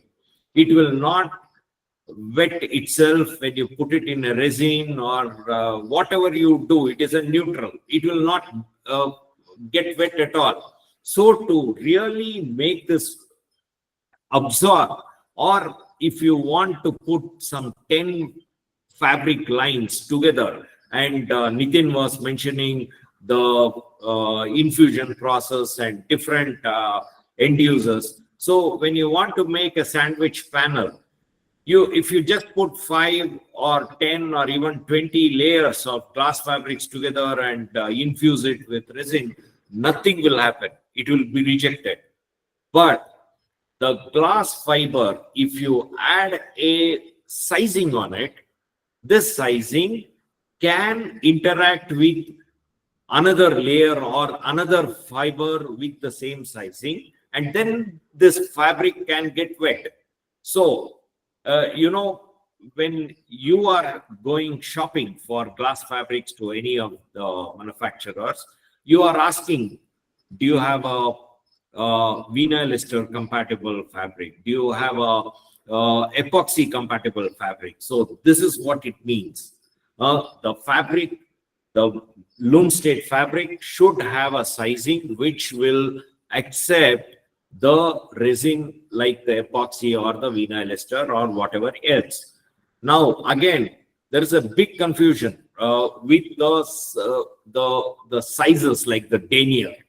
Now denier is used in the US system, and the SI or the metric system is predominantly used in the rest of the world. But in India, there are some industries which are talking about denier, and the majority of the industries talking about the SI or the metric system. It is important to know whatever you are seeing here, the EC 511, and EC 6, or I was talking about EC 968 and all that. This is the metric system. In denier system, you are saying 150, 1 bar 2, 450. Actually, it is only in US it is very predominant, not in India, but still, it is used. So I keep getting requests for, I want 450 denier. So I have even given a formula. This entire presentation, I'll be sharing it with everyone. The text equals denier by 9. So use this to get whatever the multiplication or the division, text to denier, denier to text. In fact, Dr. Nandan was asking me to specially touch on this because there's a big confusion in the market, and I have done it. More questions, absolutely welcome. Next slide, please. Yeah, now the glass fiber, it is very brittle. But how do you make it strong? Like, you always have like the fist is stronger than a finger. Like the same analogy or the same kind of an example works here also. When you put many fibers together and slightly twist it, you cannot twist it too much, then it is brittle and it will break. The glass fiber is very, very, very brittle. and slight force and it will break. So based on the limitation or whatever the calculation, you can twist the glass fiber. You have the on the left, the machine that you see is what is used even at Valmiera for twisting of the glass. The right side top figure is the one with just the basic fiber, parallel filaments, no twist at all. By twisting, the strength of the yarn will increase. You can do much better with your weaving processes, so many things. And the bottom, you see that milk bobbins. That one is the finished, the twisted glass. Again, like you have the S type and the Z type. This is going very deep into the twisting and the yarn configuration. Z, you take the middle arm of Z, and that is the direction of the twisting. Yes, you take the middle arm of the letter S, and that is the thing. Now for plied yarns, you prefer a Z. When you want slightly stiffer thing, stronger, it depends on the individual designs and whatever the requirements, whether to use a Z or S, and also sometimes with the binding agents and the resins that you are using later on. Yeah, the next one. Yeah, now plied yarn. Plied yarn, unfortunately in India, it is not too big a market. But outside of India, we find many applications. Like, a jute rope, you can even pull a hathi or a truck or whatever, but a single jute strand, you try to do something, it will break. The same thing works here also. So I think this figure is self-explanatory. You have a twisted yarn, the 3 and 3, and then you have a single ply, which is very beautifully explained in the figure. I don't have to talk too much. Then you have the multiple plied yarn, which is shown in the bottom. So you can ply based on your final requirement of whatever the fabric that you are producing or whatever the application of the yarn that you have, or the not roving, you don't do the plying and things like that. It is only the yarn. So this is what happens. And Valmiera, last year, just about 6 months ago, we acquired a company called Multiple Winding in UK, and huge. Our plying capability today is really huge. The machines are in transit to Latvia, and very soon we will have, you want 1 ton, 2 tons, I can even organize in 1 week, 2 weeks kind of a thing. So this is a very important thing. And I think by doing this, the Indian market, I think wherever there are limitations due to non-availability of a plied yarn, when somebody wants only 400 kg to try out some beautiful new kind of an invention or something new development, all these can work very beautifully. Yeah, the next one. This is just a general knowledge, the different kinds of bobbins that is used to wind and transport and store the yarns. So H9, H8, H5, these are global standards. You just say, like, I want on a H9 bobbin or a H8 bobbin, or we say we use a H9 bobbin or a H8 or a H5, H6. The plied yarns, there are some particular bobbins we use. The singles yarn, we use a particular bobbin. See, this is not to Valmiera, it is a global standard. You go to China, or you go to Russia, or you go to any country, any manufacturer, they all have the same standard. The next one, please. This is something very few companies can do this. Conditioning of the yarn. Like what we do is especially the starch-based yarn, we give this treatment. And this will remove all the extra fibers that is on top of the yarn or whatever the glass fiber. It will make it very strong, and your next processes, whatever you are doing, that will become, maybe it is a tape or a braiding, or it can be any product where you want no filamentation at all on the product, and you want a beautiful weaving, and when you see a cross section, you don't want anything hanging out even under an electron microscope.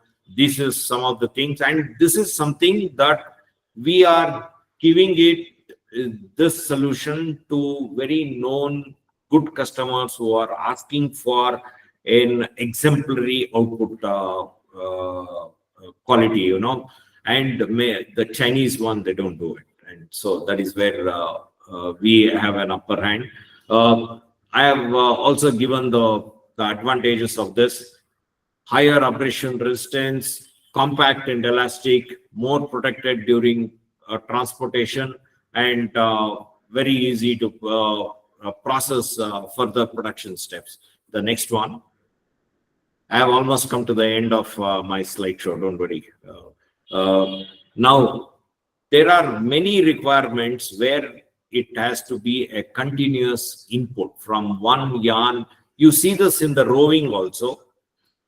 Any roving, when you get a pallet, you will see all the bobbins or all the cords that we say connected, interconnected. That is what we call the spare winding. The end and the beginning, the end of one bobbin is connected to the next one. So you don't have to stop your weaving or whatever the process that you are doing. It is just, it will shift to the next cone, next bobbin, next cop, and the production is continuous. So this is something that it is not a big thing, but it is important for people to know when you are talking about glass fiber. Yeah. Next. I think we have come to the last one. So the glass fiber, we call it a super bobbin. And if glass fiber had a secret identity, it would be super bobbin. It is a thread at the first glance. In reality, an unstoppable superhero, helping make the world safer, lighter, and stronger. So this is what the glass, a very simple, brittle glass, that can do to anybody and everybody. Thanks for your time and patience. Thank you very much. Thank you so much, sir. We will check some questions. You know, we can take one question. Otherwise, the rest discussion we can do after my talk, if that's okay. We will do at the end, if you don't mind. Okay, that's fine. Thanks. So let me introduce Dr. Nandan sir. Dr. Nandan sir has over 17 years of experience in the field of protective textiles. He did his bachelor's in textile technology from NIT Jalandhar, followed by master's and PhD from University of Leeds, UK. He is director of HPT and ITT, and interested in R&D, and published several research papers in reputed journals and conferences. So he will be talking about technical glass fiber based yarns. Thank you. Thank you so much, Shubham. Yes, both Nitin sir and Suresh sir have covered a lot of areas. So what I'm going to do, I'm going to talk more on the application of these glass yarns in protective textiles. So before we do, for any manufacturer, especially, you know, when we talk about manufacturer, I can share it. Sorry, just a minute.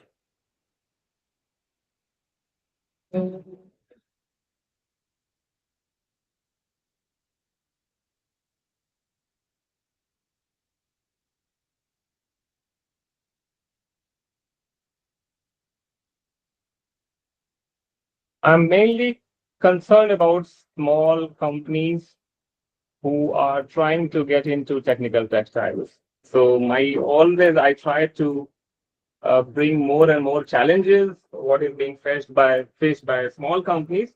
So the first and foremost, what we have seen just now, how to ask correct glass for your requirement. In my case, I remember almost 10 or 12 years before, when I was talking about the requirement of glass, and I was talking in like the Suresh sir was saying, I was talking like, I need 451 by 0, and they were talking in SI unit. So I thought let's have few slides where we talk about basic ASTM standard, which all students and researchers should follow. And this gives a very good idea about what are the glass types which we have discussed. But most important difference between SI unit and inch and pound unit, which I let me just show that slide first, Yeah. So if a supplier is talking to you in inch pound unit, that means they will talk like ECD 151 by 0 or 451 by 0, 451 by 3, 451 by 2. So if you follow the standard, it clearly specifies the meaning of each symbol. And most important, in this example, if you see, when we talk about 151 by 0, that means 15,000 yards in a pound. Now, if you convert that in text, that will come around 33 text. So same, if you do conversion of 451 by 0, so that will come around 11 text.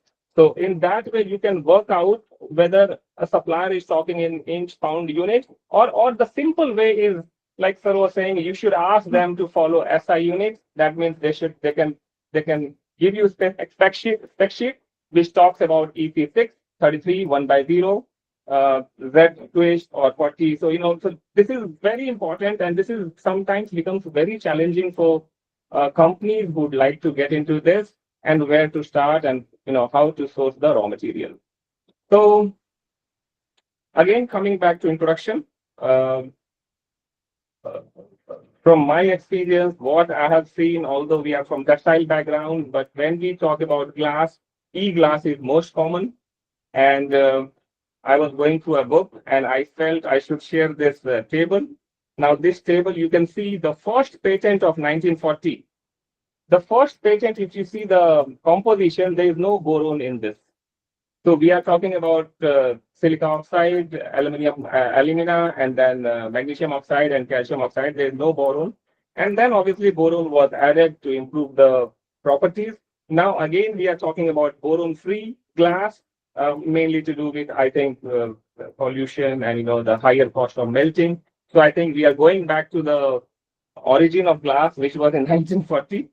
And I think already we have discussed this point in previous discussions, where, you can see that the higher percentage of silica gives you, a bit higher percentage of alumina gives you higher strength. And, we are talking about S2 glass, which is high strength.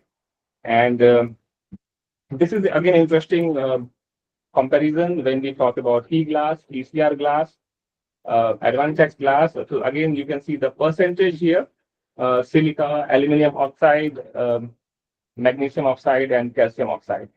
Now, there is another material which is also very interesting. Probably we'll cover that material in some future session, which is polycrystalline fibers, where this alumina is up to 70%. So which is even which melts at 1800 degrees centigrade. So again, that is interesting area, not related to glass, but you can see that SiO2, Al2O3 is playing a lot of role in high temperature inorganic materials.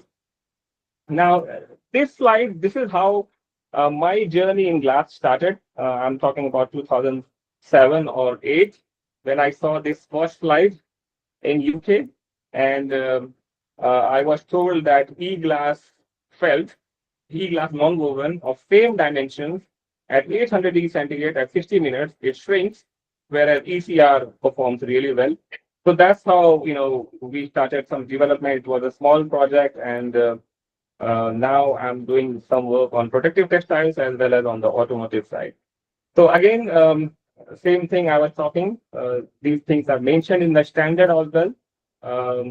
Most of the time in protective textiles, we are using up to 9 micron. 9 micron is the most commonly used. Up to 9 micron glass is used. Above 9 micron is mostly used in automotive side. And I think up to 30 micron is we are using in insulation. And obviously 100 micron above we are using for optical fiber. Again, we'll do more discussion even. I have a lot of questions to ask in this. So these few slides I will share with everyone so that you can get an idea about both system, SI system, as well as inch pound unit, which is mostly being used by manufacturer as well as clients. So about us, so we have a two vertical. One side we are using glass for protective textiles. Other side we are using glass for insulation. And in protective textiles, we are using mostly 5.5 micron up to 9 micron. And insulation, we are using 13, 14, 17 micron. We have got an interesting product, which is penetration seals, mainly to seal the void area. And I see a good demand for this for building insulation. Coming back to protective textiles, like I was mentioning before, we are using 100 denier, 200 denier. But sometimes there's a requirement where client is asking for even 50 denier. We are trying to develop some new range of products. And it's very interesting. And, the most important point is how do you achieve 200 denier? You can use 4 ends of 50 denier, or you can use 2 ends of 100 denier, and obviously you can use single end of 200 denier.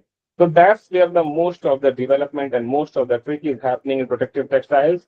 And it's about not only about making the yarn, but it's also about doing the drilling. How do you arrange these bobbins for your manufacturing? What are the guides you are using, which is not damaging the glass? Are you using some PTFE coated glass, or So there are a lot of permutations and combinations can be done when we talk about protective textiles. These are the few fabrics we have developed. I will discuss few of them very shortly. Most commonly, I have seen glass reinforced fabrics are used for electric arc protection because electric arc flash fire metals are not used to get high cut performance, or So glass-based products are mostly used for electric arc as well as aluminized fabric. The base fabric is aramid with glass, aluminized, again, high thermal protection. I've seen applications like the glove. Here also, HPP with glass is being used, but I can see the demand for these type of products are going down because of obvious reason. One reason is PFAS requirement, where client is very particular about having less than 50 ppm of chlorine in the product. This is something I want to discuss, and even I am trying to do research on this area. But yes, I can see good future for glass-based products for thermal application, provided the covering technology is very good. These are the few tests I will show you the importance of having glass in core. We have developed a fabric which is a modacrylic with glass in core, and you can see just because of glass inside, it's able to hold 500 gram of weight even after burning. Modacrylic will fail very quickly with this weight, but you can see it's holding up to 3 minutes. Now again, application is not protective textiles here. These developments are mainly for home furnishing, backing of carpet, or somewhere where the requirement has to be organic material on the outer side. So you can see that having glass in core can be very interesting in case of strength, even after material has burned, structural integrity. Another example is which I was talking. So this is a recycled aramid with glass in core. A fabric is woven and then aluminized. And We have even done wet flash test of this material. This fabric we received from Europe, and most of the fabric which I see in India, it fails wet flash test, which is very important. You can see this sample which failed, but the sample which we are using that has passed, and we are working on developing this product in India itself. This is another case study, again in gloves. In this yarn, we have 100 denier of glass in core and aramid on sheet. Here again, the main trick is how do you cover it, how do you pin it so that glass should not come in contact with skin. And not only that, because glass is brittle, I'm still doing research about what happens when you have a lot of impact on your protective textiles and what happens to glass after those impacts. So is this giving same cut protection after multiple impact? Because it's very brittle, and if it's brittle, then definitely impact will fracture these glass. So these are the areas where I see a lot of research needs to be done so that we don't end up buying a substandard product. And these are the facilities we have.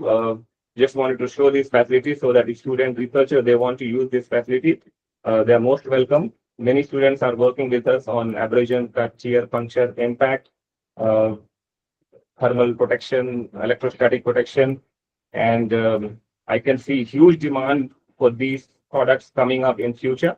Here also you can see we did glass reinforced fabric, simple tear resistance, but at the time of tear resistance, we gave an exposure of 10 kilowatt per meter square. And because of glass, we are seeing a better result as compared to without glass. So function, again, an important area. On thermal side, variety of development is being done with glass in core. These are the example I have showed before also. A very simple flammability test with suspended weight. And in home furnishing, there is a requirement of radiant heat source in combination with flammability. So this is also interesting, and I really feel that this should be incorporated for protective textiles as well, because there are applications where direct source is fire source is not there, but radiant heat exposure is there at 10 kilowatt per meter square or 20 kilowatt per meter square. And we really need to make sure that the fabric should not degrade with these exposure. Contactive transmission, again, because of interesting properties of glass, we see a very good property for both conductive and contact and convective and radiant heat. And we are doing a lot of testing in this. And obviously, for a manufacturing company, glass is very interesting because of its price. These glass yarns are still much lower as compared to aramid or other high performance organic fibers. So the main trick is how to incorporate them inside organic fibers so that it should not come in contact with skin directly. Either you can do coating or you can have a multiple layer of covering so that it should not come in direct contact with skin. And less than 9 micron, which is used in protective textiles, is still not that much a problem. But yes, if you are using coarser, heavier, higher micron, then it's a problem. So we are doing a lot of work on small drops and large drops of molten metal. And here also we are seeing a lot of applications, a lot of development with glass in core. So yes, this few slides I have added in last mainly to have a discussion, because even I'm doing a lot of work and I see this as a challenge, because many clients are asking for PFAS, which is a very good initiative. But my concern is especially PTFE coated glass or glass which we are using in protective textiles. And we got our samples tested, and it passes PFAS test, but now the clients are asking for less than 50 ppm of fluorine. So this I can see as a challenge for companies who are using glass in protective textiles. So we need to be careful. We need to ask our suppliers to help them and to provide the certificate for whatever lot you are using, especially for protective textiles. And before we end up producing a lot of material, we really need to go for testing. And in our product, fluorine was above 297 ppm, but it passed the fast test. But at the same time, client was particular about having fluorine less than 50 ppm. So again, in the discussion section, I want to discuss, because this area is new for us, and this is the PFAS certification. And with this, I just wanted to add my point of view for this interesting topic. And thank you so much. Doctor, I want to just add, you are talking about the PFAS. Yes, sir. There's a Delhi Metro, the new extension line, which is using glass fabric for the entire, all the components are made from glass fiber. It is hand molded in place, including the front of the train. It is a purple line of Metro Delhi, and it is using PFAS, which is actually 100% sustainable and made from sugarcane juice. Correct. Yeah. And now more of the metro and more of the railway new tenders and new applications, they are driving towards this. They are saying this is a very, very sustainable material. Can we get this more? And you are on the right track, as always. No, it's just I'm using a lot of glass, 50 denier, 100 denier, and this was a surprise when client was saying, I don't want any fluorine, and I go, okay, let me do some research and let me speak to. So what do you think? Is this possible to get a glass without fluorine 100%? It is possible. Give me some time. One-to-one, I'll discuss with you. Great. Okay, thank you. So, please go ahead. If there's any question, please feel free to stop sharing. Thanks, Manish. Yes, Manish, any question if you want? I think there is one question. Already marketing glass fiber. What other similar products can I diversify into? I have a very, very naive question. Yes, please. I'm sorry, I did not raise a hand.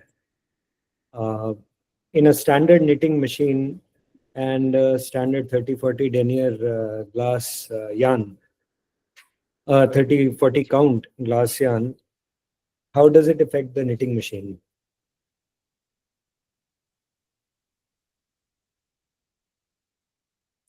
Doctor, your question. You are more into the practical side. See, what my suggestion is, if you are covering it properly, example, we are having aramid yarns with glass in core, there is no such problem. And it depends on how you are covering it. Most of the time, I am seeing they are twisting it. You have aramid yarn twisted with glass. So that twisting is different than core spinning. So it's very important to see, again, if you want to knit 100% glass, then obviously it's a different story. But if you want glass is hidden inside for protective applications, then it all depends on how the yarn is manufactured. Because, your glass is also important. Yes. Aramid or any blend, they torture a normal knitting machine. But if it is all glass, I think, I hope it is easier on the knitting machines. No, the only problem is very brittle. We try to make some sleeves of glass, 100% glass, and obviously you can use coarser gauge, 7 gauge, 10 gauge, and speed has to be less. And then you need to have all ceramic guides. Otherwise, glass is brittle and it gets damaged very quickly. So yes, slow speed. If you need Low filament. any assistance with knitting trials of glass or blends of glass, you're welcome to use my facility. Yeah, thank you. Also suggest you use very low filament diameters. Higher diameter, definitely it will break. Because knitting means that glass goes up, down, and then it will break. So 4 micron, 6 micron yarn, definitely, because the high silica is a 6 micron with 300 GSM. There is a 105 grams variation. It works beautifully well. So knitting is the next step. So you have to use something nice. Thank Sir, you. whether coated yarn is also possible as a solution? Coated, you will get yeah, again the diameter will increase enormously, and then you may have some challenges. But there are machines and applications, like if you are looking at a very small knitted a braiding or something, then it's a different thing. But just a knitted fabric, it should be possible. But I think, doctor, you can answer this, but I know it will work and also not work. Some applications will work very well, some will not work. Maybe contact me, please. My email ID is in the thing. Maybe we can have a one-to-one discussion on this in future. So I have a question for Mr. Nitin. Last time we discussed about 13 micron and 14 micron. So, I mean, where are we? What's the plan of Goa Glass? How fine we can go and how quickly? Because, I am your one customer waiting for that, Sir, India is waiting.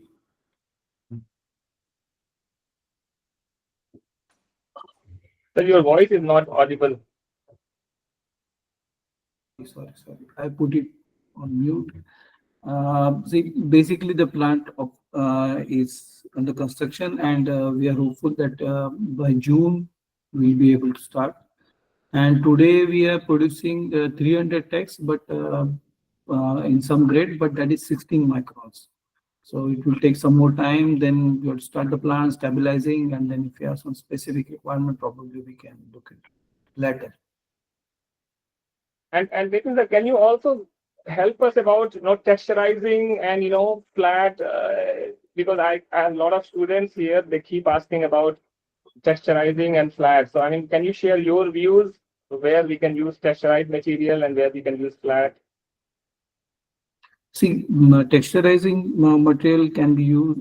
Flat material means you are talking about direct rovings, where you are talking about the strength and where you are making it into composites. Okay, I am not familiar with the world what you are working in terms of yarn and all, but I will say when you are talking about the flat or direct roving, where you want to use the strength along with the resin.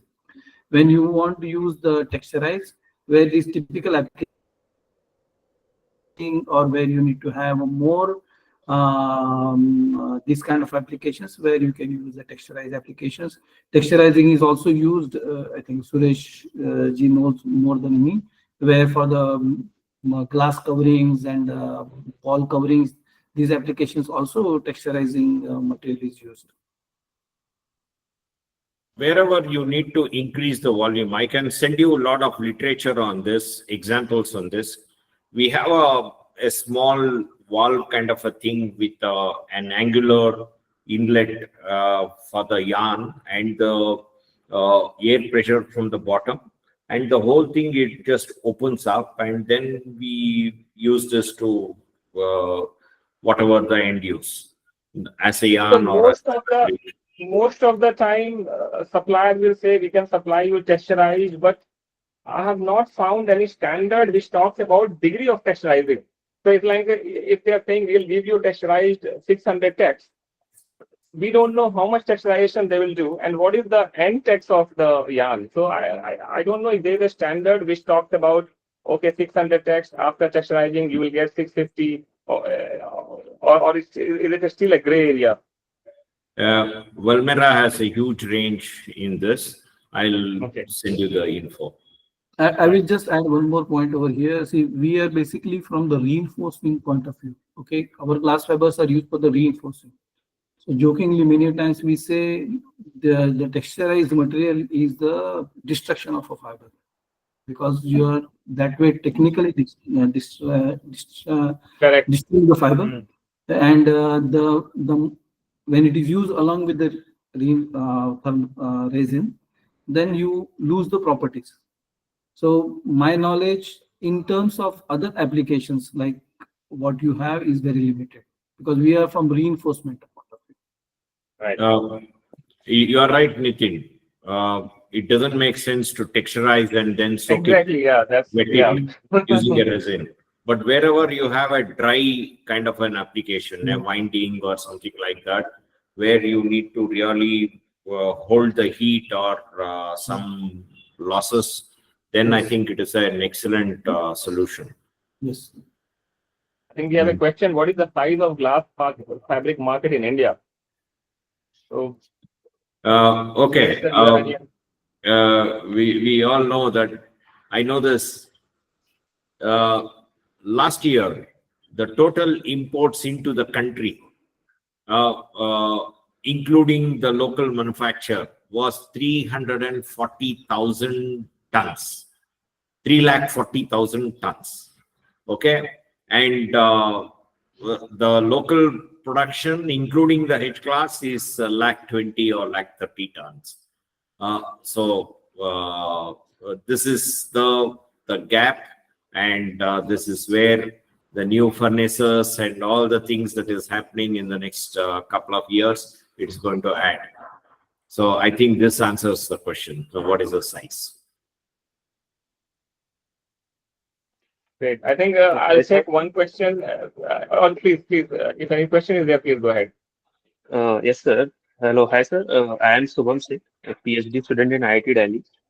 So, sir, I have some question regarding for glass fibers. Like, I want to know one thing, like, why does the tensile strength of the glass fiber decreases with increasing the fiber diameter? Like, if I want to make a high strength glass fiber reinforced composite, so should we use glass fiber with longer dia, larger dia, or smaller dia? Like Nandan sir has told us, higher percentage of alumina gave the higher strength, and there are different applications for greater than 9 micron we can use for automotive application. So, how can I do research and how can I relate a higher and larger dia for glass reinforced composite for making glass reinforced composite? Should I answer? Yes, sir. So, Yeah, please. Yes, sir. Okay. Go for the lowest diameter of the microns, or the higher micron. Obviously, it is used for roving, and roving is used where you need the bulk strength and not the individual strength. Good example I can give is, why is okay. an aircraft Airbus not using a roving based fabric? Because of the weight, it will enormously add to the weight of the entire structure. And what you need is a very lightweight structure with high strength. So lightweight, high strength, yarn-based fabrics, and lower diameter. 100 GSM fabric, all the shelves that where you put your luggage inside the aircraft. Okay. Flexible, what do you call the racks? Okay, it is all made from a 100 GSM glass fabric. Several layers, it gives the required strength, and that's how it is. You don't use a roving. And the same thing, a windmill blade, you need that bulk strength. Today 125 meters, even Siemens has come out with 130 meters, one blade that size. So you cannot use a yarn-based fabric. Then you will need, it becomes so expensive because yarn-based fabrics are expensive compared to vis-a-vis the rowing-based thing. So that's how it is. And even in a very long blade of windmill, you don't use a normal roving. The more Okay. the length, the more strength you need, you go to the H class, the high strength class. I'm sorry, not H class. H is not legally allowed by the court of law in India. You can show Okay. Makes sense. So high strength class, you need a high strength class. And OCV, which 3B is going to be the future owners, they are going to supply. Okay, sir. Thank you. So catch Nitin, he will give you a discount.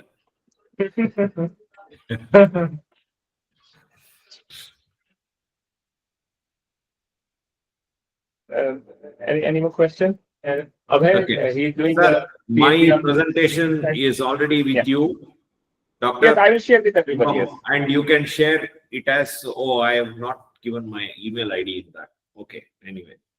So please You pass it add on, it. sir. I'll transfer it tomorrow. You can send me tonight. I'll send it to everyone tomorrow. No problem. Okay. Please include your details. Done. Then, Nitin, I'd like your permission to share the presentation. I will with everyone. send my presentation right away after this session, so you can send it to everyone. Okay, I think there's a question. Please go ahead, ask your question.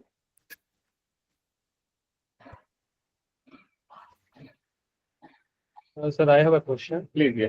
So, sir, for fiber reinforced cylinder that 3B is manufacturing. So, for testing requirement, we only need to test the cylinder for their mechanical properties like stress strain, hardness, toughness, or is there any provision for full scale testing? Like we have to put the cylinder as a sample into something, then we have to observe the burst kind of something like that. Right from the roving or the fiber to the, it has to go back to, which furnace it is produced from, what are the characteristics. You have to get that roving of a particular approved roving, and then you make the product, and then the product goes through it. It is not like you just make a cylinder, you test it. No, you have to get it from the raw material to the end product. Everything. You go to OCV or you talk to Nitin, he will tell you which are the rovings or which are the products that has gone into making the cylinder and which particular style, or what is all the details will be available with him. And then you make a cylinder out of it. So at least 50% it will work. And then you do the fire and all the explosion and all other tests. We are not manufacturing cylinders. That was just to create the interest in the industry. We developed this with some developers in Europe, and we are not producing. There is one company. No, there is one producer already, very successful producer in India of the cylinders. They're using carbon fiber. No, sir. That is Glass. 100% glass. Glass, yeah. Kaun He is hai? very successful. Very Kaun hai? successful. Who is that? है ना इधर ही south में है ना. South. Okay, maybe I am not there. Great. I mean, I just one last thing. Any more question is there? Otherwise, I can ask one question and then we can conclude this session. Yeah. Last question to Mr. Nitin, sir. What research area, students should pursue? I have few students who have joined this one. So which area you think we should focus on, which can help industry as well as academic researchers? Or what is your pain point, where we should focus? There are a couple of pain points which I already mentioned. There are no specific standard for various composite products. So one of the areas where they can look into.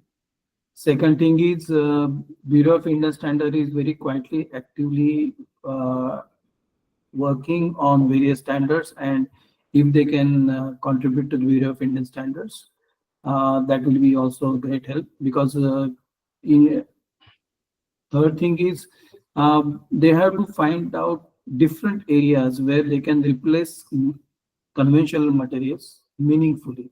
It's just not for the replacement. I want to replace steel. It's not like where it may be giving the end applications like maybe corrosion resistance, maybe higher life, lightweight, lesser carbon footprint. Because one of the studies which I did where I could found and it was just a preliminary study where China is the highest manufacturer of the steel. Okay, China is now everywhere big. But when you are producing or introducing the steel furnace or steel setup, you have not only invest into the capital cost, the infrastructure, but also you have to the production and the end use of the steel products also needs a lot of carbon footprint. Where if you enter into the glass fiber composite products, then your investment is less, carbon footprints are less. It's not just because I am in the composite industry. And that is why when I said I really hate, I should not use the word hate, but I really hate the people who are doing this murti and those kind of things. This is not the meaningful use of the composites or the glass fiber. So there really you get a derived benefit out of it. The students should use, and rather whatever help they need, we are ready to. Thank you. Suresh sir, would like to share your views? Which area we should focus? Sir, there are a lot of application areas where we are still lacking behind. When you look at US and the European market and the kind of applications they are already looking at and very successfully implemented, why not in India? And one of the biggest hurdles today is the lack of testing facilities, adequate testing facilities in the country. And everyone is trying to do only the basic tests. And when you want to really have a very fantastic test and a result, you have to go to Element or you have to go somewhere else outside, spend so much of money, you have to go to WMC or, so many other places. So these are some of the things I would like the young minds, especially the research guys, to work on, the applications. Dr. Nandan is one of the most creative minds I have come across. We're just learning every day. Amazing. I would like to probably you will have whoever has asked this question, you have to associate more with him and then you will get all the replies. But you are welcome. Anytime contact me also. I can get whatever is going on in the West. I can help you with some of the inputs. Yeah. Thanks, sir. Thank you. Thanks, Dr. Shubham. So with this, I'd like to thank everyone. I think it was a fantastic session. Sir, humble request to everyone present here to kindly switch on their cameras if they are comfortable. So we will have a group photo.